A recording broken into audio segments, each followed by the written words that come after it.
Hello and welcome back to another episode of Diplostrats. I'm here once again with Ezio. Hey Ezio. Howdy, howdy. And we're here to commentate another diplomacy tournament final. Surprise, surprise. This one is the Olympus Season 1 final. You may not have heard that name before. It is what they turned the Hidden Attack tournament into. It's run by a GM called Bob's Builder. He's been very active in promoting it, and it was one of the biggest tournaments of the year, I think. And you'll see a lot of familiar names on this power rankings list. Ewok, or Village Idiot, as we know him from the original sites. Sploak was in Media Wars with me. Grayson won the Hidden Attack tournament final that we commentated before, and then there's a smattering of other names, a lot of whom you'll recognize from previous videos if you're a Diplostrats aficionado. Andrei Gribakov in Turkey there is also a player I've played with before. He destroyed me in the DBNI final way back when. But anyway, very high caliber of competition here, and very much looking forward to it. It is standard top board rules. There is an end year. In this case, it is 1912, and there is... it is just whoever has the most SCs at that point. They did Paris method, which I'm not going to explain exactly, but it means that the tiebreak here is in the order you see on the right-hand side. So Austria wins the tiebreak against all of the other powers. Turkey wins against all of the powers except for Austria. Germany wins against all the powers except Turkey and Austria, and so on and so forth. Italy, England, then Russia, and of course, being picked first practically always is France over there. So, shall we dive right into it? Ezio, what are your thoughts on this board? I think it's pretty normal. O1. Lots of standard things. And that, yeah, just tons of standard stuff. We see a couple of interesting moves in the Marseille supporting Paris into Burgundy. It's incredibly common, but it's always notable when you see that move. I think it just shows a little bit of a potential for aggravation there. France ensuring they're in Burgundy means that there's some tension between France and Germany frequently. The other notable move, I think, is Warsaw holding in Galicia and Vienna holding in Warsaw holding in Warsaw instead of going to Galicia. Yep. And Vienna holding. Doing that rather than agreeing to bounce is surprising. Yes. So, going back to that first move you mentioned, France, Paris supported to Burgundy. That's, I think, the most common move set in Gunboat, just because you never trust your neighbours in Gunboat. It's a bit less common in this kind of top board, just because you usually see more like agreements come to on the first turn. People don't expect them to jump in on you on the very first turn. So, but it's absolutely fine as a move. It's just making sure of that bit of safety. But we might see some Germany-France tensions going forward. And yeah, Galicia and Warsaw show the complete opposite side of the coin. Two neighbours trusting each other a lot off the bat. And of course, this is something you'd never see in Gunboat. But full press can generally be arranged on the first turn if both powers really want it. Yeah, so everything else... Yeah, but it's always weird to me as to why both powers want this so much, because they could just bounce, and I feel like it shows trust and everything to bounce, but it's okay. Whatever helps them build trust quickly works. It is odd in this case because neither of them are doing anything else, right? You could have Vienna going to Trieste to bounce the Italian. That would be a good reason for demilitarizing Galicia. Here it is just demilitarizing for the sake of demilitarizing. They have nothing else to do with those units, so they're just both holding in place. But it did give them potentially diplomatic options of, maybe Austria wanted the option of bouncing Trieste, but they decided not to at the end of the day. Yeah. Sure. Or Russia was considering opening Moscow to St. Petersburg and then chose not to. And they agreed to the demilitarization first, because in live press, Sorry, question. Was this a online tournament or was this live? So this was an online tournament. So they had, I think it was like 48 hours per phase. So it wouldn't have been live press. But Got it. Yeah.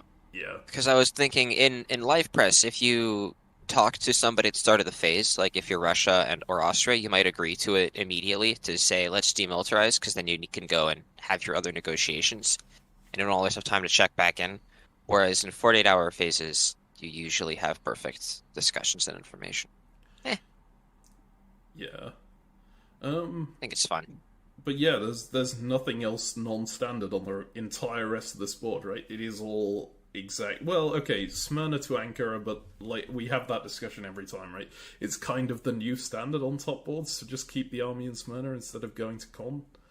Uh, Yeah, yeah, it's mainly just it's a new meta. The game is better. yes, mainly just because you want the option of being able to get the Ankaran fleet out into Con if you really need to. But Mhm. yeah, shall we just go ahead to the fall then? Yeah, let's do it. Let's see what's going on. All right, fall 1901. Ooh, first thing that stands out to me, double support into Belgium for the English player. It's they have a lot of friends. Yeah, they have so many friends.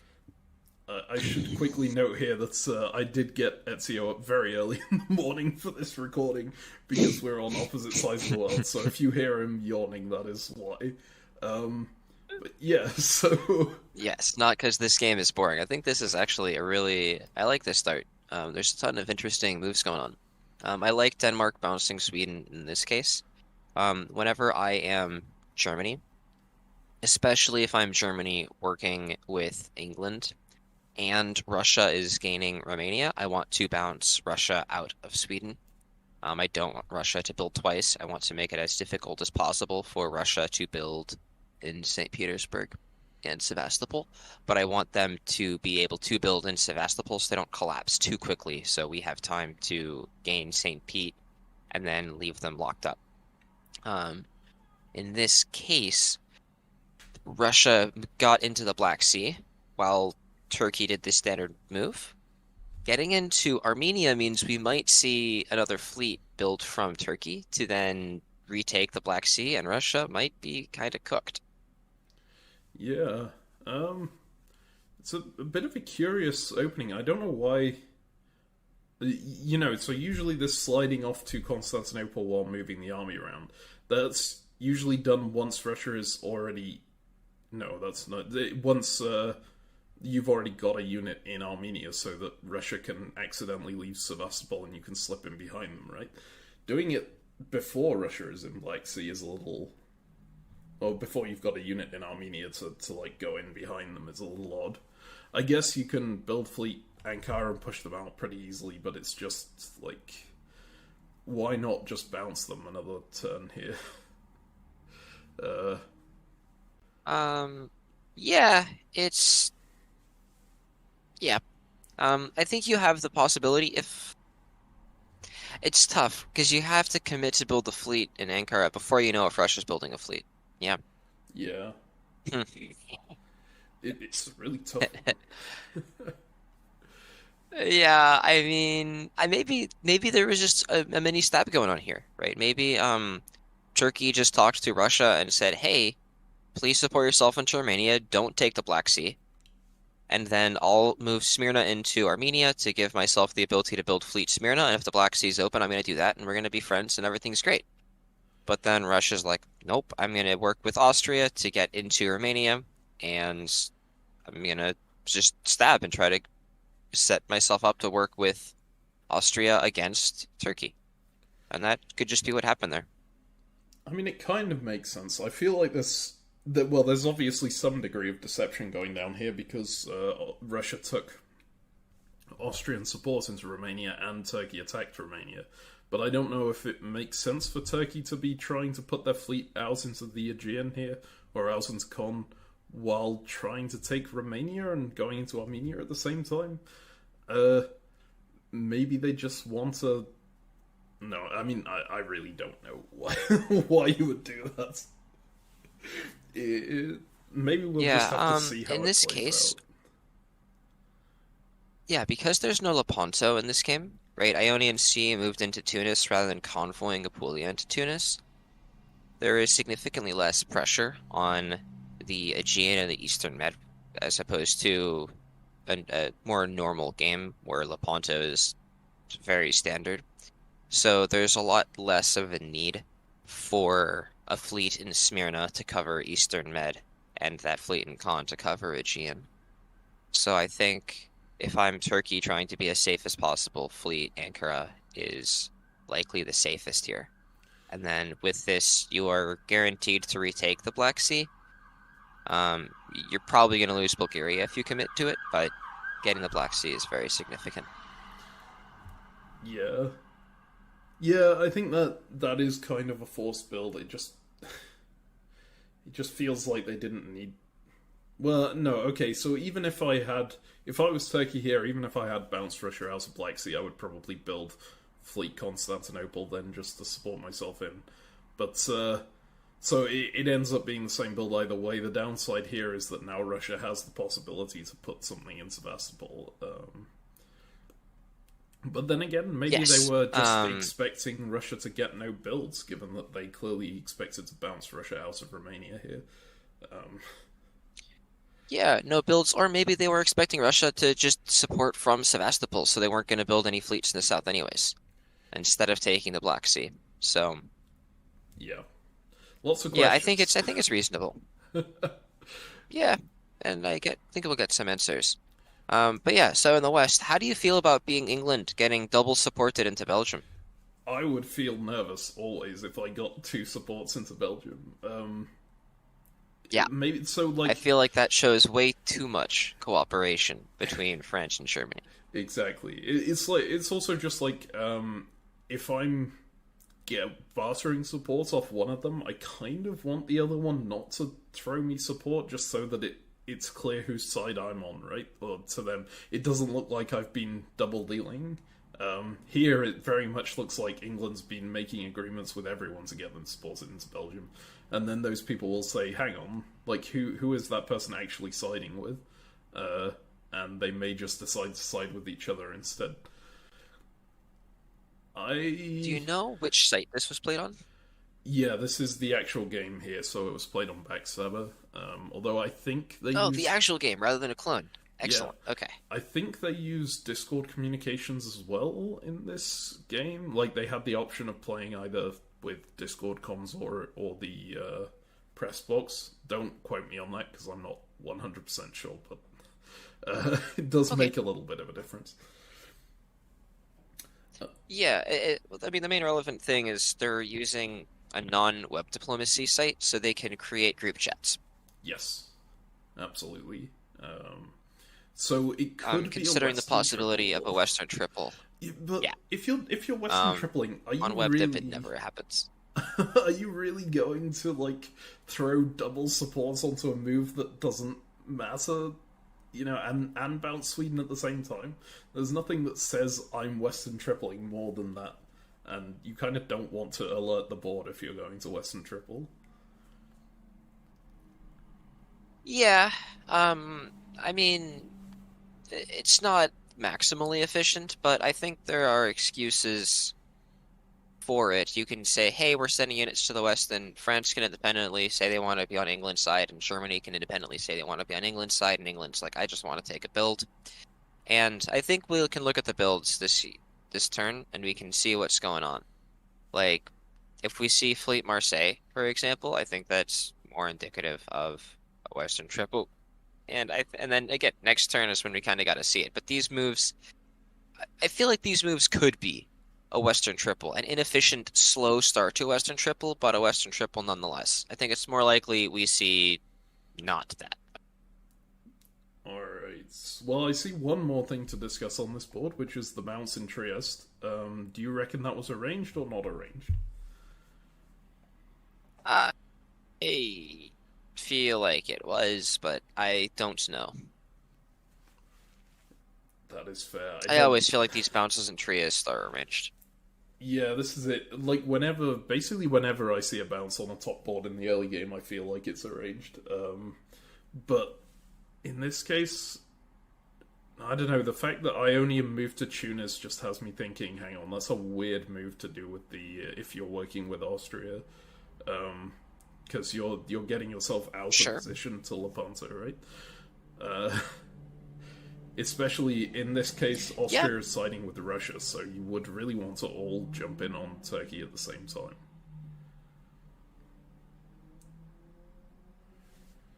Yeah, I think that's reasonable for sure. I could see it not being arranged, but I don't know. I kind of assume it is. Yeah.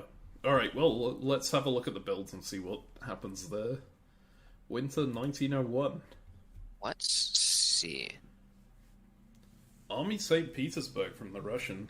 That's an interesting only build.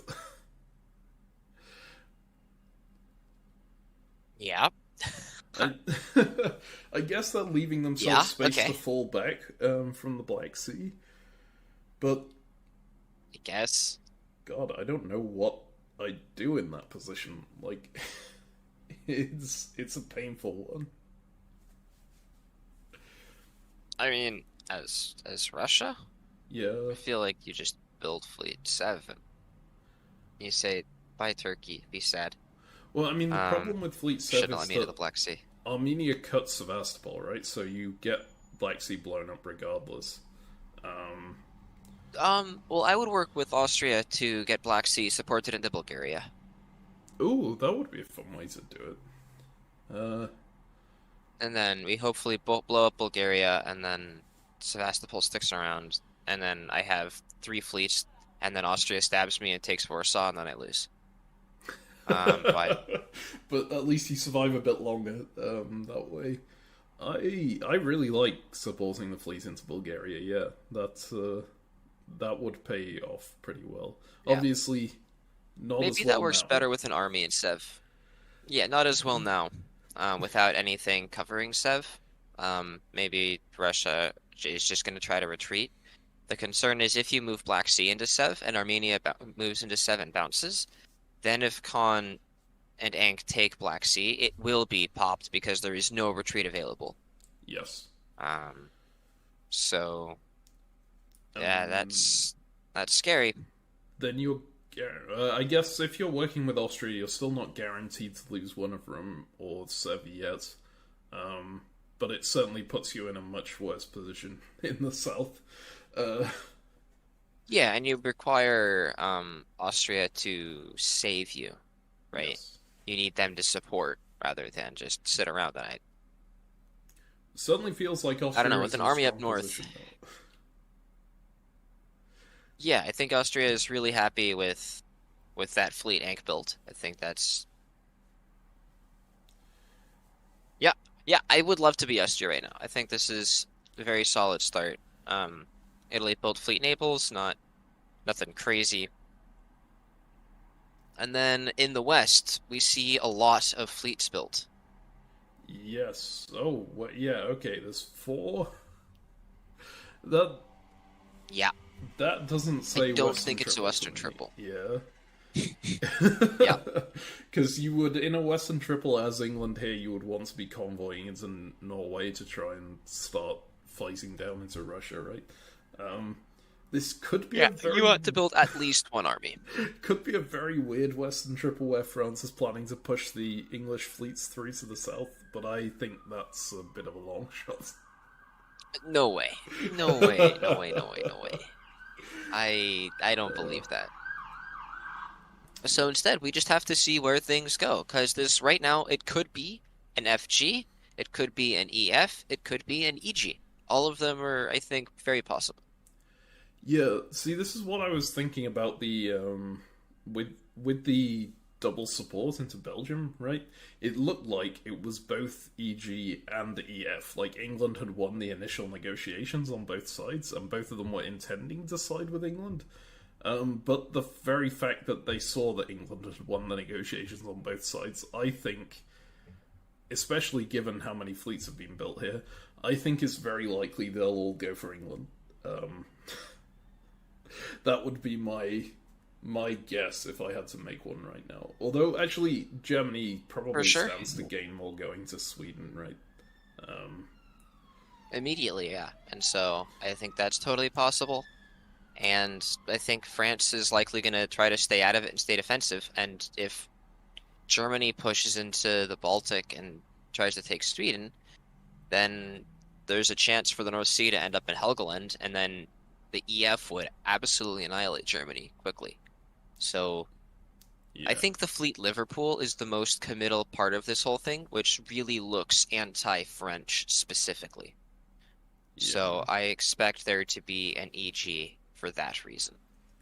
Yes, I think that's definitely fair. You don't build Fleet Liverpool unless you're looking to send it down to Mid-Atlantic. The big question then would be, if it is EG, how likely do you think it is that Italy tries to jump on board? Because Italy is very well positioned to jump on board right now. They could go into Western Mediterranean, Tyrrhenian Sea, and Piedmont this coming term.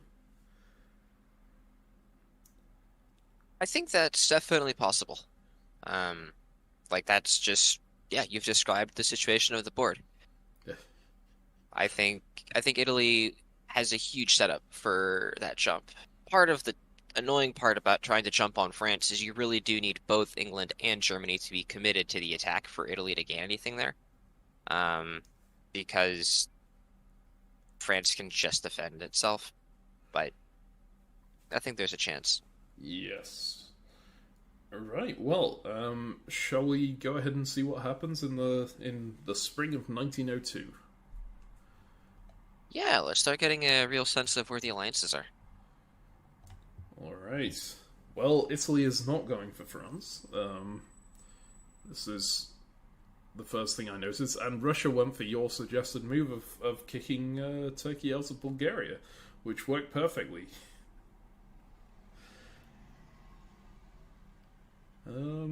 What else have we got going It on? did, and Turkey, I think, is making sensible defensive moves rather than trying to be aggressive against Russia here. Retaking the Black Sea, and now there's no fleet in Sev. That fleet is just in Bulgaria, which is not super relevant. Um, and then, yeah, there's a fleet in the Aegean, but it's not terrible. I'm surprised at Italy choosing to take Ionian from Tunis and not from Naples. Yeah, that's a weird one. I mean, it says to me that Italy and France cut a deal where they would get as far away from each other as possible and not, mainly France, mainly Italy saying, hey, I won't attack you. You can prop yourself up against this, e.g. Um, that would be my instinct Yeah, here, because seems otherwise, very possible. yeah, otherwise Naples is just tactically superior every time, right? There's no reason why you would go in from Tunis unless it's diplomatic. Yeah, basically. I mean, if you want to, Naples is further to the east. It has easier access to the Adriatic Sea. Slightly, not even, because they can both go via the Ionian. Nah, it's fine. I think this is a sign, though, that Italy and Austria are likely to get into a real war. That bounce in Trieste was likely not arranged, actually.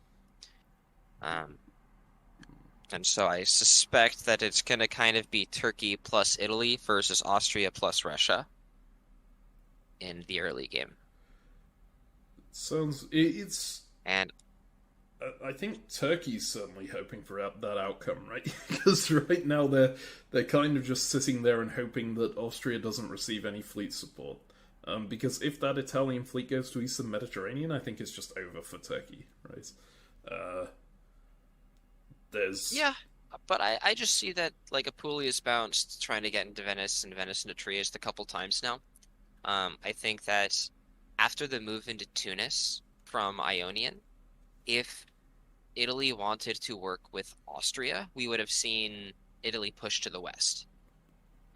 But Italy didn't, and if I were in this Italian position, I would not want to go into the Eastern Med so late. I would feel unlikely that I would get anything from crushing Turkey, and the games would be split by Austria and Russia. that's fair. I think I would have preferred to jump on France, especially seeing how strongly England and Germany committed.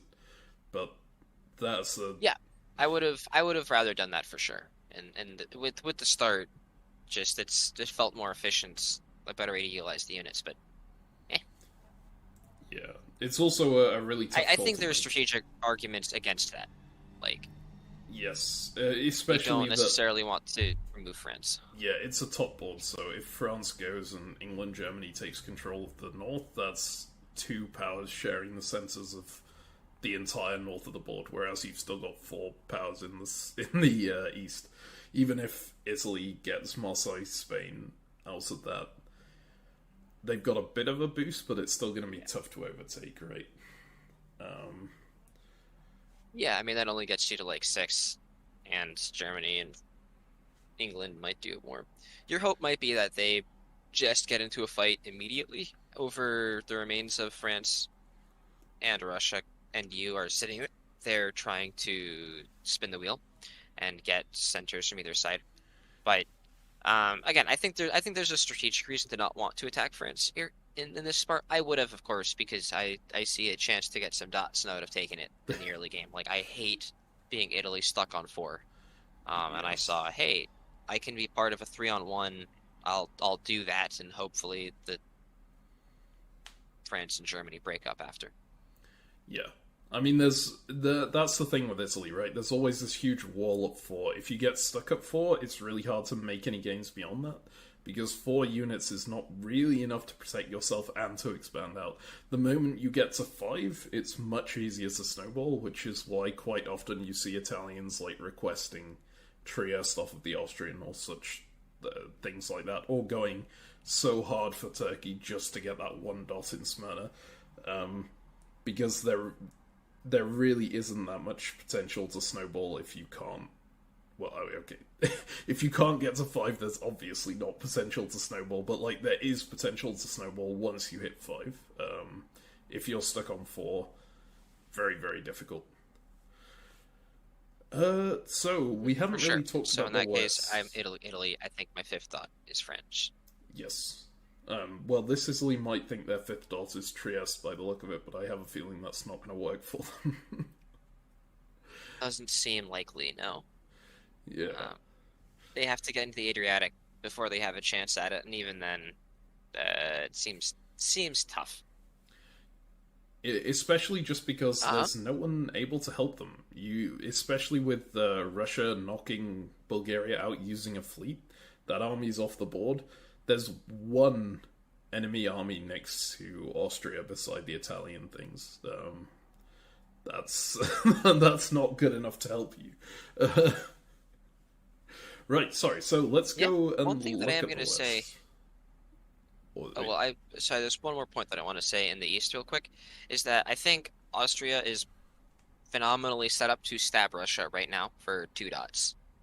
Um, I think oh, Austria can basically talk to Turkey and say, look, if you don't um, work with me, then Russia and Austria are gonna kill you. But right now, you need to tap Sevastopol, and then I will take Romania and Bulgaria this turn. I will get my builds, and then you will support me into Sevastopol, and I will give you back Bulgaria, and then we will work from there and make an AT, do the AT thing. that's a Um, fun and one. I think there is a chance that they go for it. Yeah, I guess the one thing that would make me nervous about that is just Italian interference behind me, trying to get into Greece or something and messing me up in Bulgaria. But if Turkey is on side, maybe they'd be supporting the move into Bulgaria anyway, so there's no downside there. Yep, it's Um, possible. Now that you've mentioned And that, so want to note that opportunity. yeah, now that you've mentioned that, I would absolutely go for that. I think. Yeah. Yeah, Although you like being a seven center Austria in O2? yeah, it's fantastic. I would have one worry, which is that in that initial year, I did backstab Turkey. By the look of it, Turkey tried to go to Romania, presumably counting all my support, and I did not give it. Right, so they might not be that willing to side with me going forward. but that's on the Yeah, I think negotiation it side. depends on how the negotiations went. Like, I'm not sure that Austria necessarily promised support, and it might have been one of those things where Austria was like, yeah, I'll see if I have anything more important to do with the unit or something. And in those, I find that like the O1 stabs, quote unquote, tend to be the easiest to overcome because there was no basis of trust built already. And it's like Austria had to pick somebody to work with, and they picked Russia. And then they're like, yeah, but it doesn't look like it's going to work out. Russia has exposed themselves, and so let's Austria and Turkey, let's work together here. But I just wanted to point out that I see this potential for a stab right now, and as Austria, I love to cripple Russia so strongly early. It makes me feel good. Yeah, I mean, absolutely. They're the main land power that can harm you. So, always a great thing to get rid of them if you can. But yeah, Now so let's go to the east after spending whatever, yes, or west, we have 15 been minutes talking about neglecting the West, but that is because the West is a bit less interesting. I think it is just a very clear cut EG. Yeah. Yeah, and France is defending as best they can, but they didn't have the units in the right positions to do it, and this is a heavy attack. 3 armies bearing down on Burgundy, 2 fleets bearing down on North Atlantic. Sorry, on Mid-Atlantic even. Yep. Yeah. Part of the beauty of France, though, even though there are 2 countries coordinating perfectly against you, they're not taking anything this year. And they might not be taking anything next year. They have to be very precise with how they do things.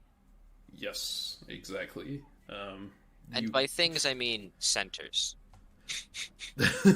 Exactly. Not centerland, who cares? You can... I guess England, Germany, probably the next step is just to push into Picardy and slowly advance. But then you can't even backfill Belgium because the only thing to backfill Belgium would be a German unit, and you haven't got a centre to swap for that. So it's Unless very you awkward. Yep. Yeah. No, it's tough, and like you can't take Mid-Atlantic Ocean yet because you got to get into Picardy before you get into Mid-Atlantic Ocean. Uh, so like again, what do you do? It's France. It's so annoying. Yep. You really wanted Italian support. But hey, you're gonna have to make do without it. Other interesting thing up here. What is going on in Scandinavia? Why did England support Russia into Sweden? That's an odd move.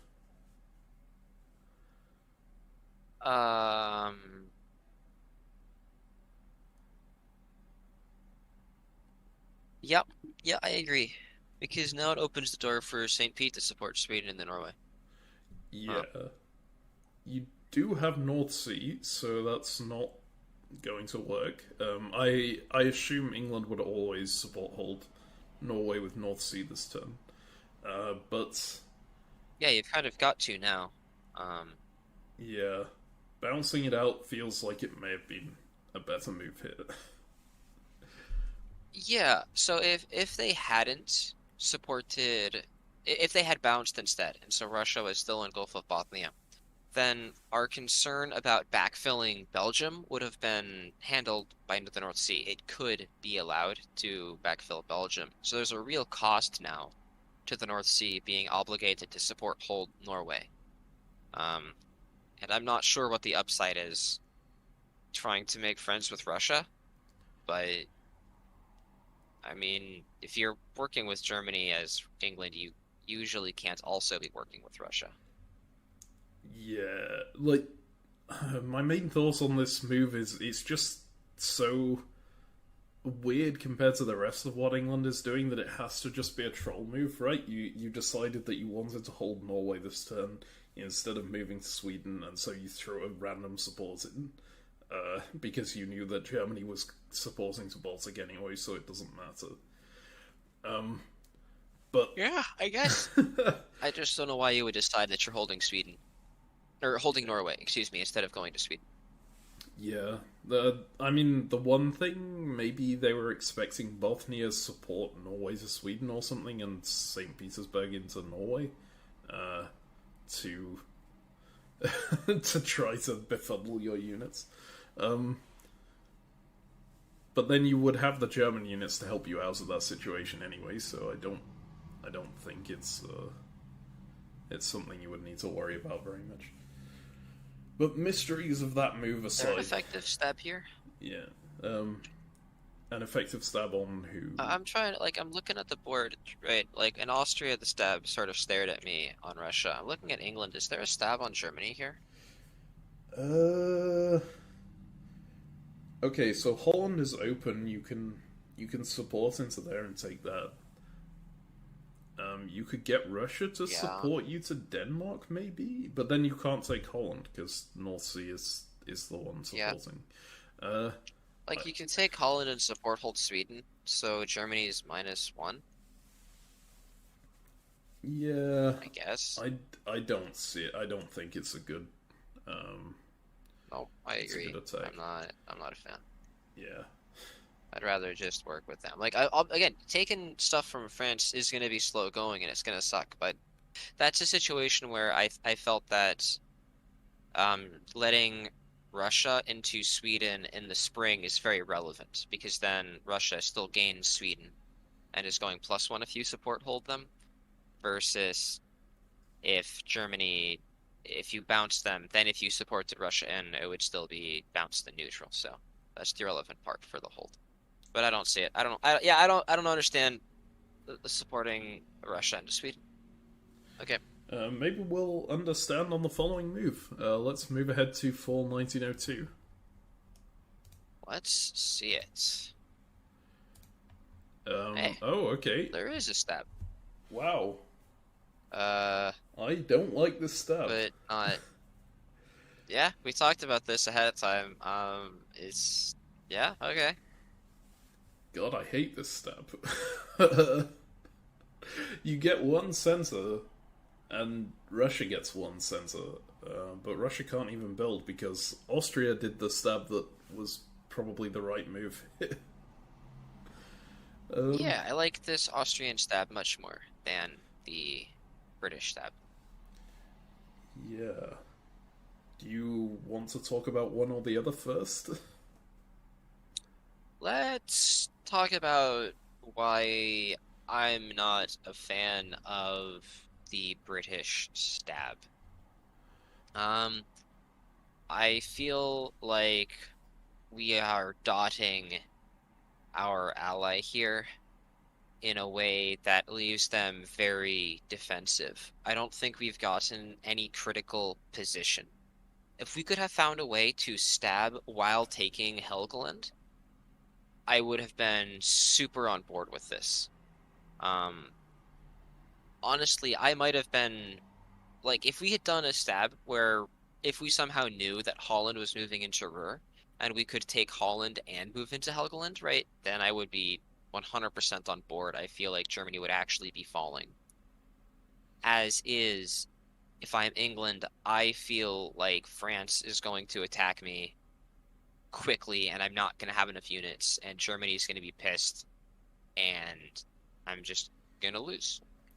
That's how I feel.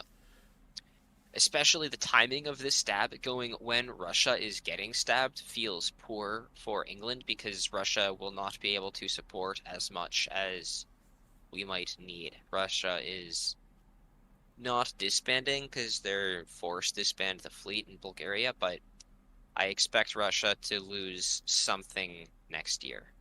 I just realized Russia does actually have a build because they gained...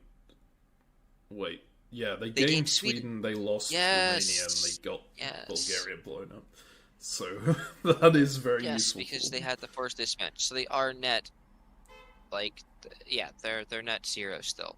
But they're building and turning that fleet into an army is great. You'd much rather have it more so. That is nice for them, but that unit is not going to be useful against Germany because they have to defend themselves against Austria. But yeah, I completely agree with you. The French position looks ready to jump on the English player. I don't see a reason why France would go against Germany rather than England when all they can gain is Munich, really.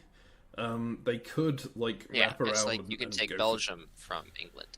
Yes, they could wrap around and go for Tunis. but then they're kind of stuck, and you don't really want to massively commit to the south as France this early, I think.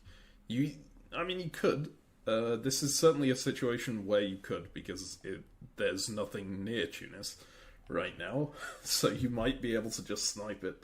But I feel like it's better just to commit to the north somewhere and make sure you get those centers. And yeah, stabbing to put a fleet in Holland just feels like you are now pinned down trying to keep that fleet in Holland, and that fleet is not going to be massively useful. Whereas, as you mentioned, if it had gotten into Heligoland, suddenly there's a huge number of ways it can be used against the German, especially in securing Scandinavia, which I think is the goal of this England. Furthermore, because they're so fleet heavy. Yeah. Furthermore, if we look at the moves that Germany made this turn, we can see that Germany was trying to be a perfect ally. This move from Munich into Tyrolia, I think, indicates they're trying to move into Piedmont. They were trying to open Munich to build another army with their Sweden build. They moved into Picardy because they realized they needed to take Brest and then let England into mid-Atlantic Ocean. And so they were working to coordinate. I think they were expecting support. And then Holland to Ruhr was likely to help support Munich into Burgundy next turn. I think they made everything to attack France as effectively as possible, and I think it would even have worked. It would have been a little slow, but I think this is a one-center dot that isn't going to be good in the long run. I really, really, really dislike this one. Okay, anything else you want to talk about in the West? No, I think that's more or less everything. I guess the actual German moves themselves, moving to Tyrolia, what is your opinion on that as a move, like isolating from the stab? If England had stayed in, do you think that would have been a good move? Yeah, I love it. I love that move. I guess it's one of the most important moves to wrecking France. It is opening up the center for a build from Sweden, right? So my first concern there was, hang on, France can just walk in. But of course they can't, because Germany would have gotten Sweden in this scenario. And you can just wander around into Piedmont and start tapping stuff. And you need that extra unit in the south, right? Italy's not on side, so you need a little bit of extra oomph to break there. Combining this with the move into Ruhr from Holland, showing trust in England, means that you can still have 2 on Burgundy, or 3 with Picardy, or 4 with Belgium also. Suddenly, Burgundy's not going anywhere, and you're feeling fine. I really like this move. It's risky in that if you get stabbed, your army in Tyrolia kind of sucks. It's just what England stabs here. Oh, this England, unfortunate. Yeah. Okay. Also, look, that army in Tyrolia, sometimes you don't need to use it against France. You can say that, look, we're not going to break them anytime soon, or if we do break France, England gets the build. So with Tyrolia, I can instead influence Austria and Italy, and I can support one of them into Trieste or into Venice as needed. I think that's a really nice army to have, but yes, obviously with the stab, it's terrible. This is something we see a lot from Germany's, usually a little bit later in the game once they've secured their position, right? So in the early mid-game kind of area, you see units often in Silesia or Tyrolia just there to balance the rest of the board out and say, okay, Russia, you're getting a bit strong, I'll help Austria against you. Maybe Austria is getting a bit strong, I'll throw in a tap to make sure that Russia makes a little bit of progress.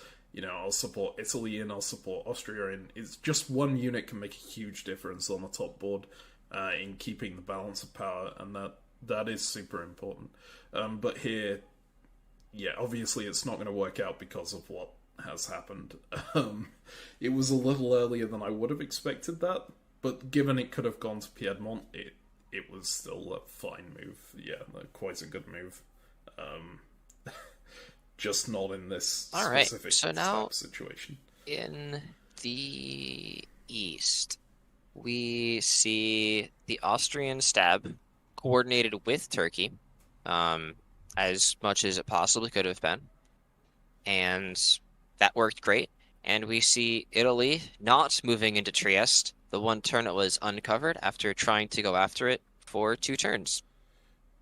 Yeah, How which fortuitous for Austria. that certainly makes me think that the previous bounces were arranged, right? Because if you just stop bouncing the turn that it's uncovered, that's certainly indicating that there's some kind of agreement there to not to not go for it. I don't get the moves in general either. Why did they attempt to convoy into Greece without having the convoy move here? Are they gonna claim that was a misorder? Were they just throwing in random moves to confuse the commentators while they were actually intending just to hold? It's an odd one. Yeah. I hate this from Italy. Um, By I would have this, liked anything you specifically else. mean not taking Trieste and moving into Eastern Mediterranean, right? Those are like the two important things. Yeah, or like I would have settled if Ionian had did anything aggressive against Austria. Adriatic, Greece, convoy something into Albania. Um, any of these options I would have been okay with, but I described how I didn't like going after um Turkey as Italy here. I felt that you would be making the gains and we would be giving them to Russia or Austria. In this case, because Russia's being stabbed, maybe it's better, but I think you are going to be left in the dust by Austria. And if Austria chooses to attack Italy right now, I think Italy is not going to be able to protect themselves. And so, uh, I'm, I really like you've already spent 3 turns slowing yourself down here, messing with Austria. You have to capitalize somehow, and the way to capitalize might be getting a Trieste or Greece center. I don't think you could make those predictions and guarantee it, but you can try to you can still force Austria to defend, and if you get into Albania, you have a chance. Like I am terrified of Italy in this game. I feel like Italy's gonna get left behind. Yeah, I actually think Italy has been stabbed here, right? Because why does Aegean bounce Ionian here? What is the point of that? Um, that feels like it is just to separate that out those Italian fleets and make them easier to attack. Yeah, Yeah, yeah, I think that's a good point. yeah. Which again makes this even worse. If you were in Naples and if you were in Ionian and Eastern Mediterranean, this would be an okay position. Still not good, but like at least you can do something. Here, yeah, not a fan. Not a fan at all. Um, which, yeah, leads into I really like the Austrian position right now. It's the Yeah, easiest, like, hey, I would play that country moment I think I've ever had in a 1902. yeah. I mean, we're about to go into power rankings, and it's gonna make I think first place very easy. Yeah, well, shall we go ahead into the winter? Yeah, let's see. It's built. Alright. Winter 1902.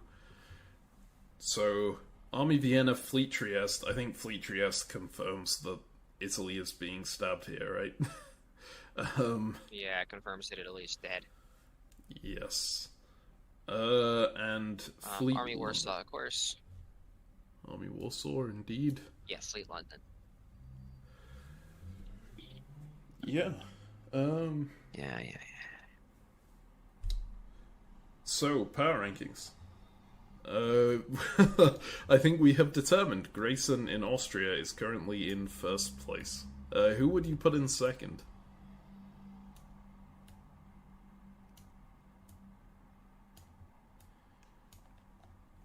I don't know. If England hadn't stabbed Germany last turn, I would have said England. Um, or perhaps Germany. As is, I still want to say Germany. Germany? Um, Really? which is weird. Normally, when a power gets stabbed, you don't consider their position to have improved. Damn. But I generally hate EGs for Germany, and I feel that this board is ripe for Germany to truce with Russia, truce with France, and work against Holland, I, and Belgium and be safe. So I think maybe France then over Germany, because I think France can stand to gain more. But I think it's France and Germany is like 2-3. See, I can definitely see France in two. I think that's a, and I can see your points about this being a good time for Germany to like turn around and grab Holland. But if they do grab Holland, that's just the same position they were in before, right? They haven't actually gained anything. They're still just turtled up while other people are making gains. I don't like They've gained a this. clear enemy. Yeah, okay, that is a good thing on their part. They have an enemy, and more importantly, they have a reason that everyone can very clearly see. Hey, I want to take out England. I'll stick by your side 100% if we go against England. And then that's that's just like, okay, Russia knows 100% Germany is going to tap North Sea this coming turn, so they're obviously going to go for Norway. Uh, it's it's a very good pitch to make, but it doesn't leave them getting a huge number of centres. I don't see where they get there. They might get a sixth centre out of Belgium, but France can very easily just take that and say, hey, this is mine for now. We'll work together to push on England, but just leave Germany on five centres, right? I Yeah, that's true. I think your point is France is definitely higher than Germany in this power ranking. I agree. Yeah, and actually, I do see your point about Germany being third. Like, my disbelief is this German position doesn't feel all that strong to me. I can see your points, but it didn't feel like towards the top of the leaderboard strong. But then I look at everyone else's positions and I'm like, okay, Austria is so clearly number one in the south that everyone else in the south is kind of out of contention for those spots. So yeah, I can actually Yeah. see Germany being in third place. Although And maybe then it's a it's like maybe contest you with could say Russia. England would be third over Germany. Hmm. Yeah. So I think the bottom two are very clearly Italy and Turkey, and I think Italy is actual last after Fleet Trieste. Um, Yes. so I think that's fair. And then it's like so we have the final two. So then it's this push battle between Germany or Russia and England for 3, 4, 5. Um, and it's tough. Like England is England and the biggest. It's a corner power on six centers. How are they not third? I guess is my argument, and it's just because two of those centers are Belgium and Holland, and they likely have two enemies trying to hold them down. So those centers don't feel like real units to me. Yeah, and heck, Yeah, Norway also doesn't feel like a real center to me right now because of the fact that Germany is just going to tap North Sea and Russia can take it. Their position is entirely yeah. based on, can I keep these people on side with my words? And I'm not sure there's a good reason for those people to stick with them. Um, Yep. So it's like kind of the worst six center England I've ever seen. Uh, yeah. yeah. Do you think there's any potential that The France just argument, sticks with them? it'd be a really tough sell for me as France, but also as France, I love attacking England more than anything else in the world. But, uh, like, why don't I try to take Belgium from you? Like, why don't I try to reinforce the English Channel? Like, what else am I going to do with my units that makes my border more defensible and also is aggressive against you? Like, that's just those are the moves I'm going to make. Um, so yeah, I could I don't see see. how France. So here's the counter proposal, right? France goes mid-Atlantic Ocean to west and Med and tries to snipe Tunis while Austria and Italy are fighting either over Ionian Sea, right?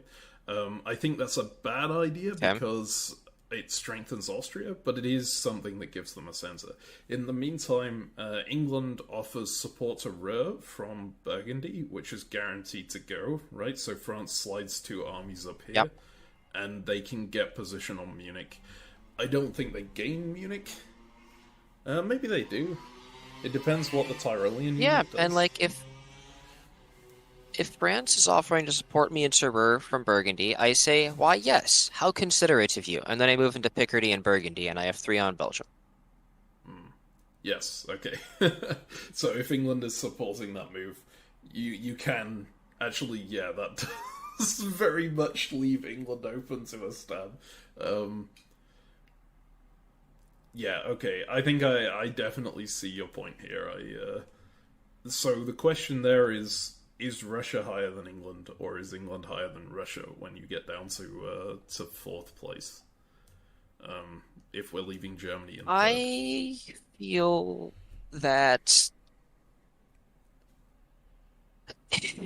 if Russia works with Turkey right now and Italy gets their shit together, we can see Austria more or less get held around here.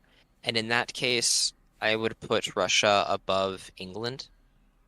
But I am worried that doesn't happen. Yeah.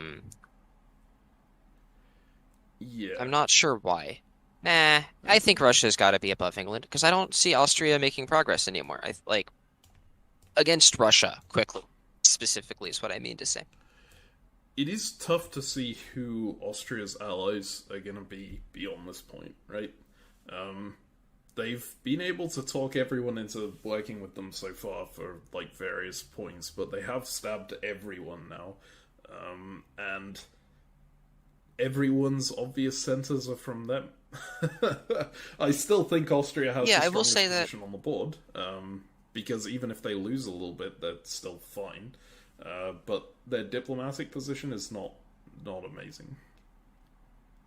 I could see them like just saying to Turkey, "Hey Turkey, like his Turkey is the one I think they have the best relationship with, just due to how the early game went. The only stab they did of Turkey was not supporting them in Armenia in 01, and they took Bulgaria from Russia, remember?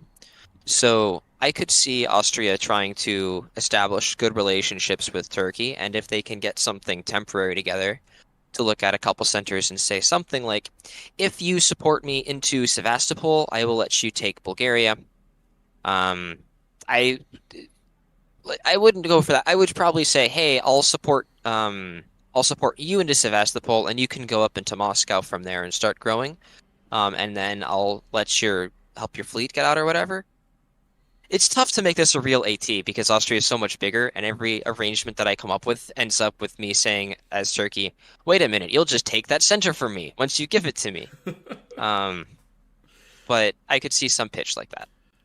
Yeah, it's a weird one because usually an AT is a terrible idea for Austria long term because Turkey is the one who has the power, right? This is a situation where it's kind of tough to see who would be on top because the Turk can't really get anything that Austria can't just take back. Austria is so powerful right now. I mean, maybe I take it anyway as the Turk at that offer because I want to be like, as Turkey, your number one goal on a top board is just to be on at least 5 centers, like 3 or 4 years before the end, and then you can make your push out and try and rush. Well, your number one goal is to be on like 10 centers 3 or 4 years before the end, and then you just win. But if you can't do that, being on 5 centers at that point is just, it gives you a good shot at the end. So maybe you take it in the hope of just doing that. But it's a tough call because that is strengthening a very strong power. I do want to say that it's absurd how we're considering making an alliance with the biggest country on the board who has more than twice our center count. Because the alliance, I think, is so inherently lopsided towards one party. Yes. But I think your point is still valid. Yeah. Uh, right, well, okay, so I think we've determined the power rankings then. I'm going to go on ahead and put them up. So Grayson in Austria currently are number one on the power rankings board. Ewok in France, number two. Tortelloni in Germany, number three. Sploak in Russia, number four. Volpez in England at number five. And then down, resting at the bottom, Turkey in sixth, and Andre in Turkey is sixth, and Tangian in Italy down in last place for now. Let's move ahead to spring 1903.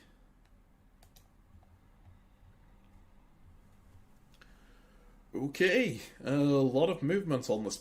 Wait, what? Okay, hang on. We need to talk about what England is doing here. What? So it looks like England is just all out attacking France, and they took Holland, and Germany doesn't appear to care. Yeah. What? Okay. Okay, this West is ludicrous to me. What? Okay, so, first off, Russia doesn't attack Norway. So Russia, they weren't going for England after all, or that maybe Germany told them they weren't cutting North Sea, and so Russia went, okay, I guess I'll just sit here and do nothing. And then Germany goes into Sweden, siding with the person who just stabbed them for one dot, and ruined, like, their alliance.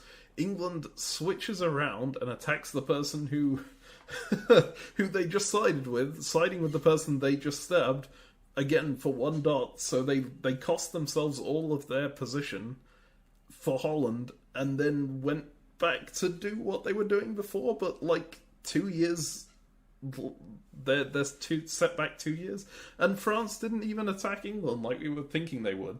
They were going into Ruhr, so they wanted the support from England on that. What? I mean, clearly France didn't exactly trust England either, because they self-bounced English Channel, which didn't actually do anything, because England supported themselves in. Man. Yeah. And then we can see that Mid-Atlantic Ocean can be forced next turn. Oh, because they got into Picardy. Yeah, okay. So they're not set back 2 years. They're set back like 1 year, maybe. Still, Yeah, maybe. But forcing Mid-Atlantic Ocean is such a big deal. it is huge. Maybe this will end up being like the Battle of Hastings, where they they ran away and baited like the French into chasing them. The French have gone. Well, okay, no, that analogy doesn't work at all, because it's not that situation in the slightest. But the fact that they've gotten into a position to do this, that they managed to get into Picardy. Wait, they had a unit in Picardy last turn. Okay. Yeah, it was a German unit. Yes, but it still would have been able to cut Brest, and they would have been able to get into Mid-Atlantic Ocean. So this was not a masterstroke or anything of getting into. They gained Holland, right? They're plus Holland out of the deal. I don't think that matters that much. Oh, I mean, I don't either, but it's why they did it. In fact, I think that's actively counterproductive, because it means Germany has less armies to batter France in the midsection, right?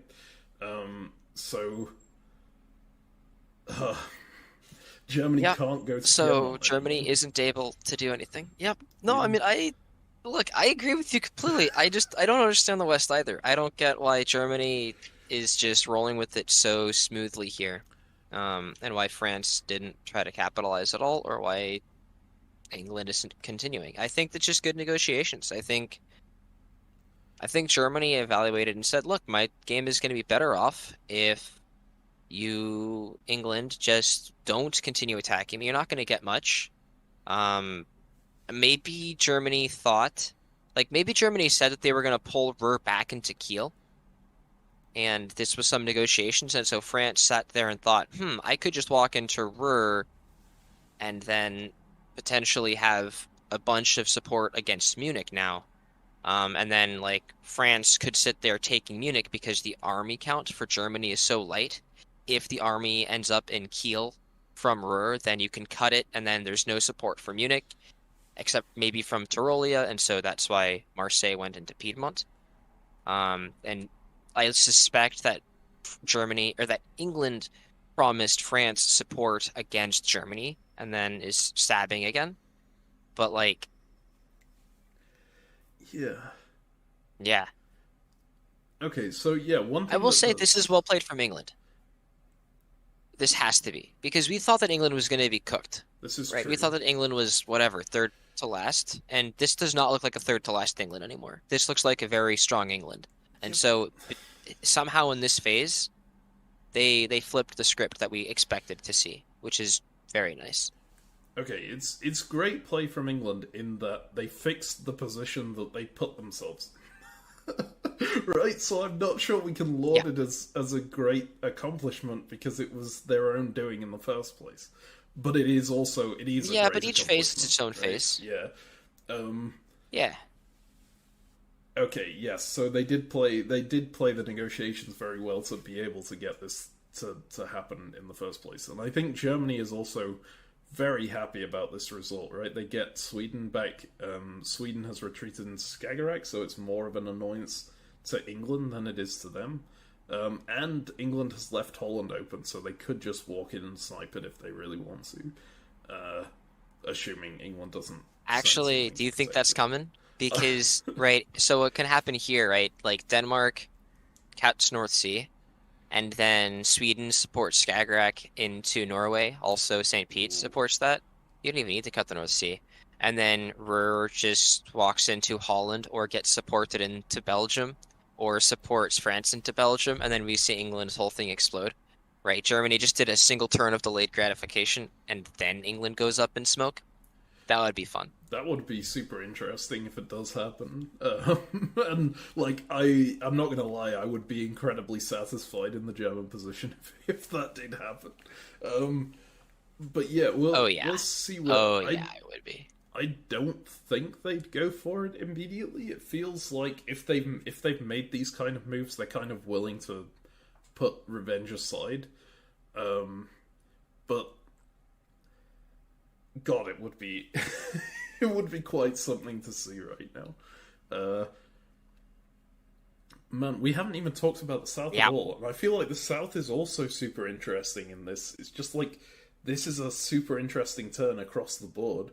Um, for sure. are you done I with think the what you want biggest to say in the move. West, or Yeah, I think we can look at the South. And I think okay? the biggest move in the South is Black Sea support Romania into Sevastopol. Yes, 100%. Um, It's just, oh my God, Turkey, you absolute mad lad. yeah. I feel like Russia wasn't even expecting Turkish help like in this situation, right? They kind of the moves say that they weren't looking to get any assistance from Turkey because all these cuts and no supports means they were kind of just looking to defend what they had. Um, but Turkey, yeah, takes it a Yep. step further and goes, okay, I'm gonna support Austria against you, and that's huge. Uh, is it good?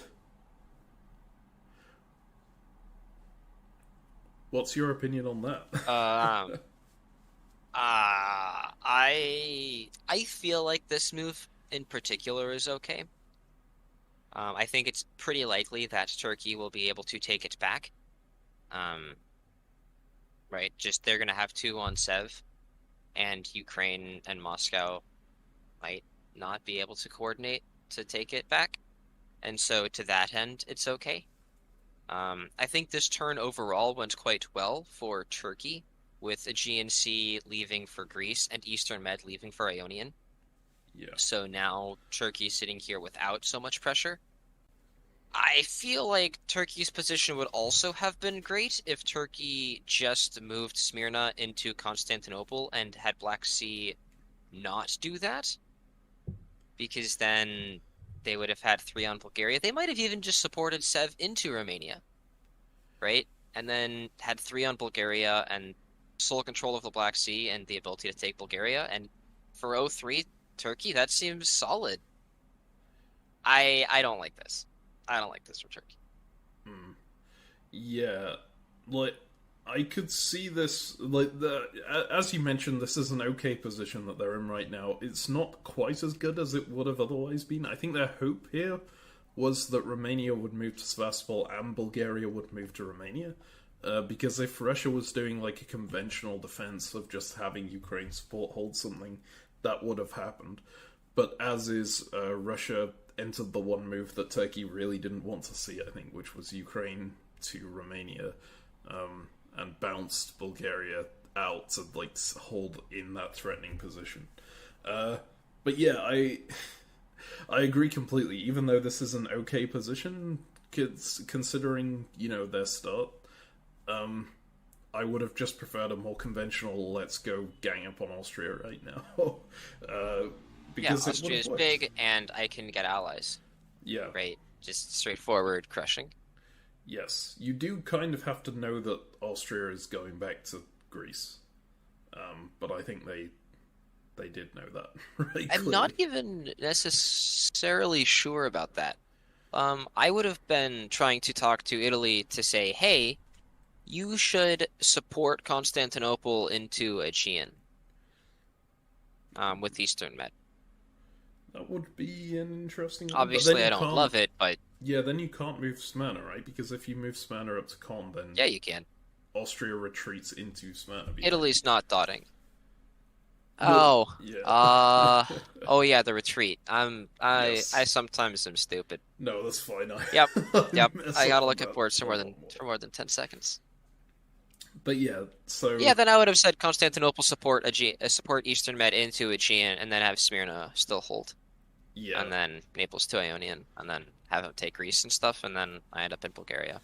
But again, I think this works to have everybody just walk back. It's fine. yeah. In this position as Turkey, I would certainly be saying to Austria, "Hey, I've helped you into Sevastopol. Give me something now." But I'm not sure how much leverage I have because that army is in Armenia instead of Constantinople, and the Austrian unit is still in Bulgaria. You can't really take anything by force, right? Sevastopol currently doesn't have any Austrian support. That's true. You could go into Sevastopol, but it feels a bit weird to like switch up. Well, okay, yeah, Sevastopol is probably the one you just go into and you say, "Austria, can I take this?" But it's Well, I fully think possible Russia's the one you got to talk to about that. bounces. Yeah, I was looking in at it from a perspective of I've made these moves that are siding me with the Austrian. How do I continue now while still being sided with the Austrian? Right. Yeah. In which case, Sevastopol doesn't really work because Russia will complicate things too much. You can't just go for Sevastopol because Russia will bounce you out, even if Austria gives it up. Yeah. Exactly. So it's a little rough. And like, so as Turkey here, I'm really tempted to just convoy Armenia back to Con and just take a turn off and say, fine, Russia, you can retake Sevastopol, right? I can't fix it. Then they're gonna retreat into Armenia. Yeah, that was looking at there. Nope. All right. Armenia supports Moscow back to Sev, Black Sea to Kant, and we're just, oh god, nope. All right, I hate this. I hate this. Looking at how badly this feels. Nope, not allowed. You gotta keep Russia in Sevastopol. You can't let Russia out of there. Okay. All right. Tough. What are we thinking on the Italian front here? Austria launching. Like, Austria is going full speed right now, launching in every direction at the same time. They are going to be able to take Venice, but only if they do it from Adriatic, which feels bad. Oh, and that's only if France Adriatic doesn't cuts Apulia. Oh yeah, sorry, I'm done. That would absolutely work. So, yeah. But yeah, if France supports Venice, then it doesn't. Yeah, it's fully dependent on whether France supports Venice. Do you support Venice as France here? You kind of got to, right? Yeah. Because Austria is just too strong. Yeah. Okay. If Austria builds here this turn from Venice while Italy goes down one, Austria's soloing. Yes. Because Austria, like, it Austria might get Sev too, right? Yeah. Like, I don't know that Turkey and Russia can figure their crap out and handle Sev. It is super tough. Uh, yeah, so definitely I think France has to support Venice. Shall we go ahead and see if they do? Yeah, I think yeah, we talked about everything. Let's go. Okay.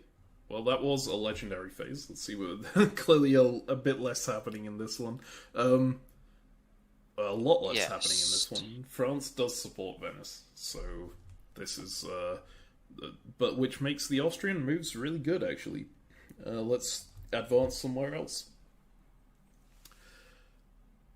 Yeah, they get Turkey into the Ionian, which is just so good for Austria. Yeah, I mean, like, I, I kind of wish Austria had moved into Constantinople.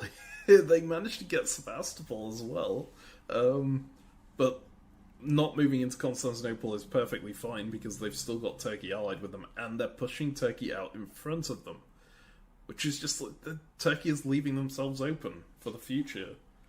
Like, With only three centers in Ionian. Yeah. and allied with the largest player on the board. It's incredible.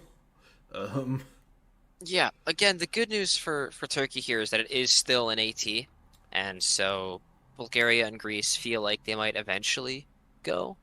But I feel that Austria is going to stab Turkey next year at some point. Um, I just feel that Greece is going into the Aegean and Romania is going back to Bulgaria, and then you're just gonna feel it. Fauna and Smear might be gone. It might be ugly. So maybe not though, but it's for sure terrifying. yeah, Huge fan of Austria right now. I mean, and if you see, if Turkey cuts Apulia for them, then Austria demolishes Italy at the same time as stabbing Turkey if they do that, which is just. Yeah, I don't think there's a chance that Turkey is cutting Apulia here. Well, then No why did they go way. into Ionian though, right? What are you doing from there? Oh, I mean, Um, because they didn't want Austria to go after Constantinople, and so they just said yes. yeah, I guess that's fair. Um, this kind of. Uh, Man, what would have been the right moves for Turkey here? I think going for Sevastopol was fine. Like, that was probably the best thing they could have done, right? Try to get that build so If that you they know can what put something. moves, if you know the moves that are written on the board, I would have had Aegean take Bulgaria. Aegean, you wouldn't have just convoyed him from. Oh, yeah, no, you can't convoy him Don't from want them to Armenia because retreat. then they retreat in. Yeah, okay. Um, yes, I think that would have been correct. uh, but it's tough to say that in advance, right? Especially with the Russian having all these units that could have bounced Romania or whatever. Yeah. So I think going for Sevastopol was like absolutely fine and probably the best thing they could reasonably expect to do, but they needed to negotiate something with Russia to like say, hey, we need to take out Austria together, let me do this and then I'll give it back to you on the next turn and go for Romania or something. Um, Yeah, exactly. I think that would have been a very effective negotiating strategy. Temporary, let me take Sev, you take Galicia or whatever, and then we can actually hit Austria while they have so many units. They have 4 units on the west, so there's 3 units down holding all of the heartland. So, yeah. yes. Yep, yep. Yeah. But Okay. again, Turkey is not dead, and there's a good chance for Turkey to gain centers at some point in the future. They're all right there. They just have to survive. So I think this is a great phase for Turkey in that they didn't die. And I think they could have with an army in Bulgaria, if Bulgaria walks into Khan, I don't see Turkey winning this board, especially with the 1912 end date. Yes. So yeah. Right. And yeah, Okay, let's talk about the West. there's not much going on in the East apart from that, right? It's just defensive moves. So yeah, West is a good place to look because there's lots going on here. Where do you want to start? Yeah. Um, I think let's start with England, right? We just saw that basically what we expected happened. We saw that England forced Mid-Atlantic Ocean by cutting Brest, and then took it from the English Channel.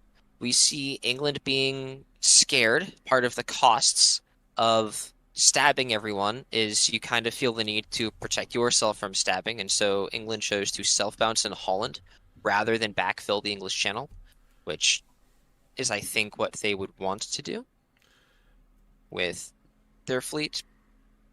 But, I mean, maybe not so much because it's the North Sea. But either way, self-bouncing never feels great. Always feels kind of like holding. Yeah. And Germany stabbed them, right? This is Germany did a really weird stab because they helped Russia into Norway, but went into Burgundy. Was that even a stab? Was that an attempt to like give Russia another center to defend themselves?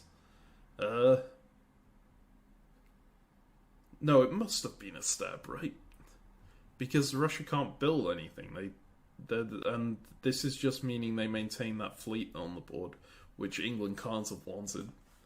So I don't understand what the attack on Burgundy was about then. This is so weird. Yeah, I think the attack on Burgundy is the least cohesive move here. Yeah. I don't understand.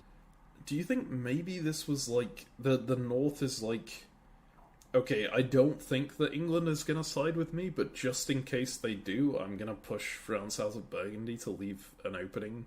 Because, like, what this is moving Ruhr down to Burgundy means that you get to.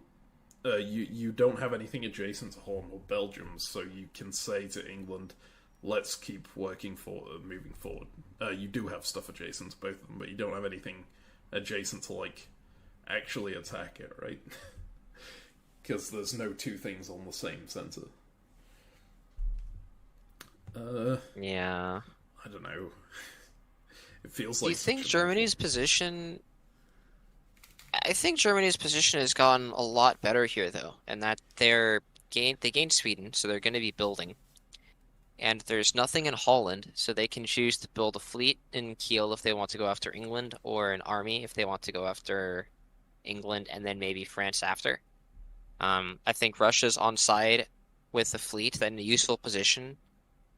I think Germany's position is still fine. I would like it more if Germany had committed slightly more to attacking England, but that might then let France get Belgium. So this might be a way that Germany is like, you don't get to take Belgium, but I'm still going to work with Russia to make gains. And so, France, you stay small, but I grow. Ooh, this is interesting, right? Because you can probably trust Russia not to attack you in Scandinavia now that you've helped them. So you've moved out of Denmark with Heligoland. You're going to build something in Kiel. You can bring down Sweden to defend Denmark. So yeah, you have the attack on Holland with the cut on Belgium. And you just say to France, hey, I'm in Burgundy right now, you're in Picardy. If you want me out of Burgundy, just support me into Belgium. And then, you know, that solves both of our problems at the same time. I don't know whether that negotiation would work, because France would probably want to defend their centre with Picardy instead of supporting someone. But it's certainly something they can say. And I guess I can understand why they pushed in from Ruhr instead of Munich if they really did want to push in, because Austria is in Tyrol. You can't leave that open. Yeah, if Austria were to walk into Munich, it would also be the end of the world for Germany, because Austria getting even more armies right now is just terrifying. Right, it's the fun balance between Germany and Austria. You want the other one to be alive, but not so powerful that they are attacking you. Yeah, exactly. They counterbalance each other's enemies, right? By being alive, they provide people with targets that are not you. But if they get too strong, then they will just walk across that border and start invading you. Yep. Alright. Man, is there anything else you want to talk about on this? Don't think so. I think let's see the builds. All right, let's go through to the builds. Been a super interesting game so far. I think because of some questionable decisions at points, but also, like, it's a lot more active than you would expect.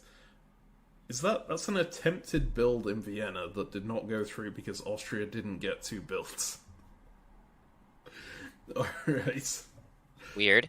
Yeah. Okay. Sure. I know there is one player I know who does this in, like, virtual face-to-face games just to annoy the people over at the Diplomacy Broadcast Network when they commentate it, because that player knows which unit will get built, so they just continuously build extra units. And the software is kind of dubious when it comes to showing up those things. But yes, nice. It has to do with alphabetical order, right? Possibly. I don't actually know how Backstabber does it. I would recommend not doing this in general. But yeah, so Be a funny way to lose. So Army Budapest, rather than Army Vienna, which I'm sure Germany is quite glad to see, and Fleet London Army Kiel. We do...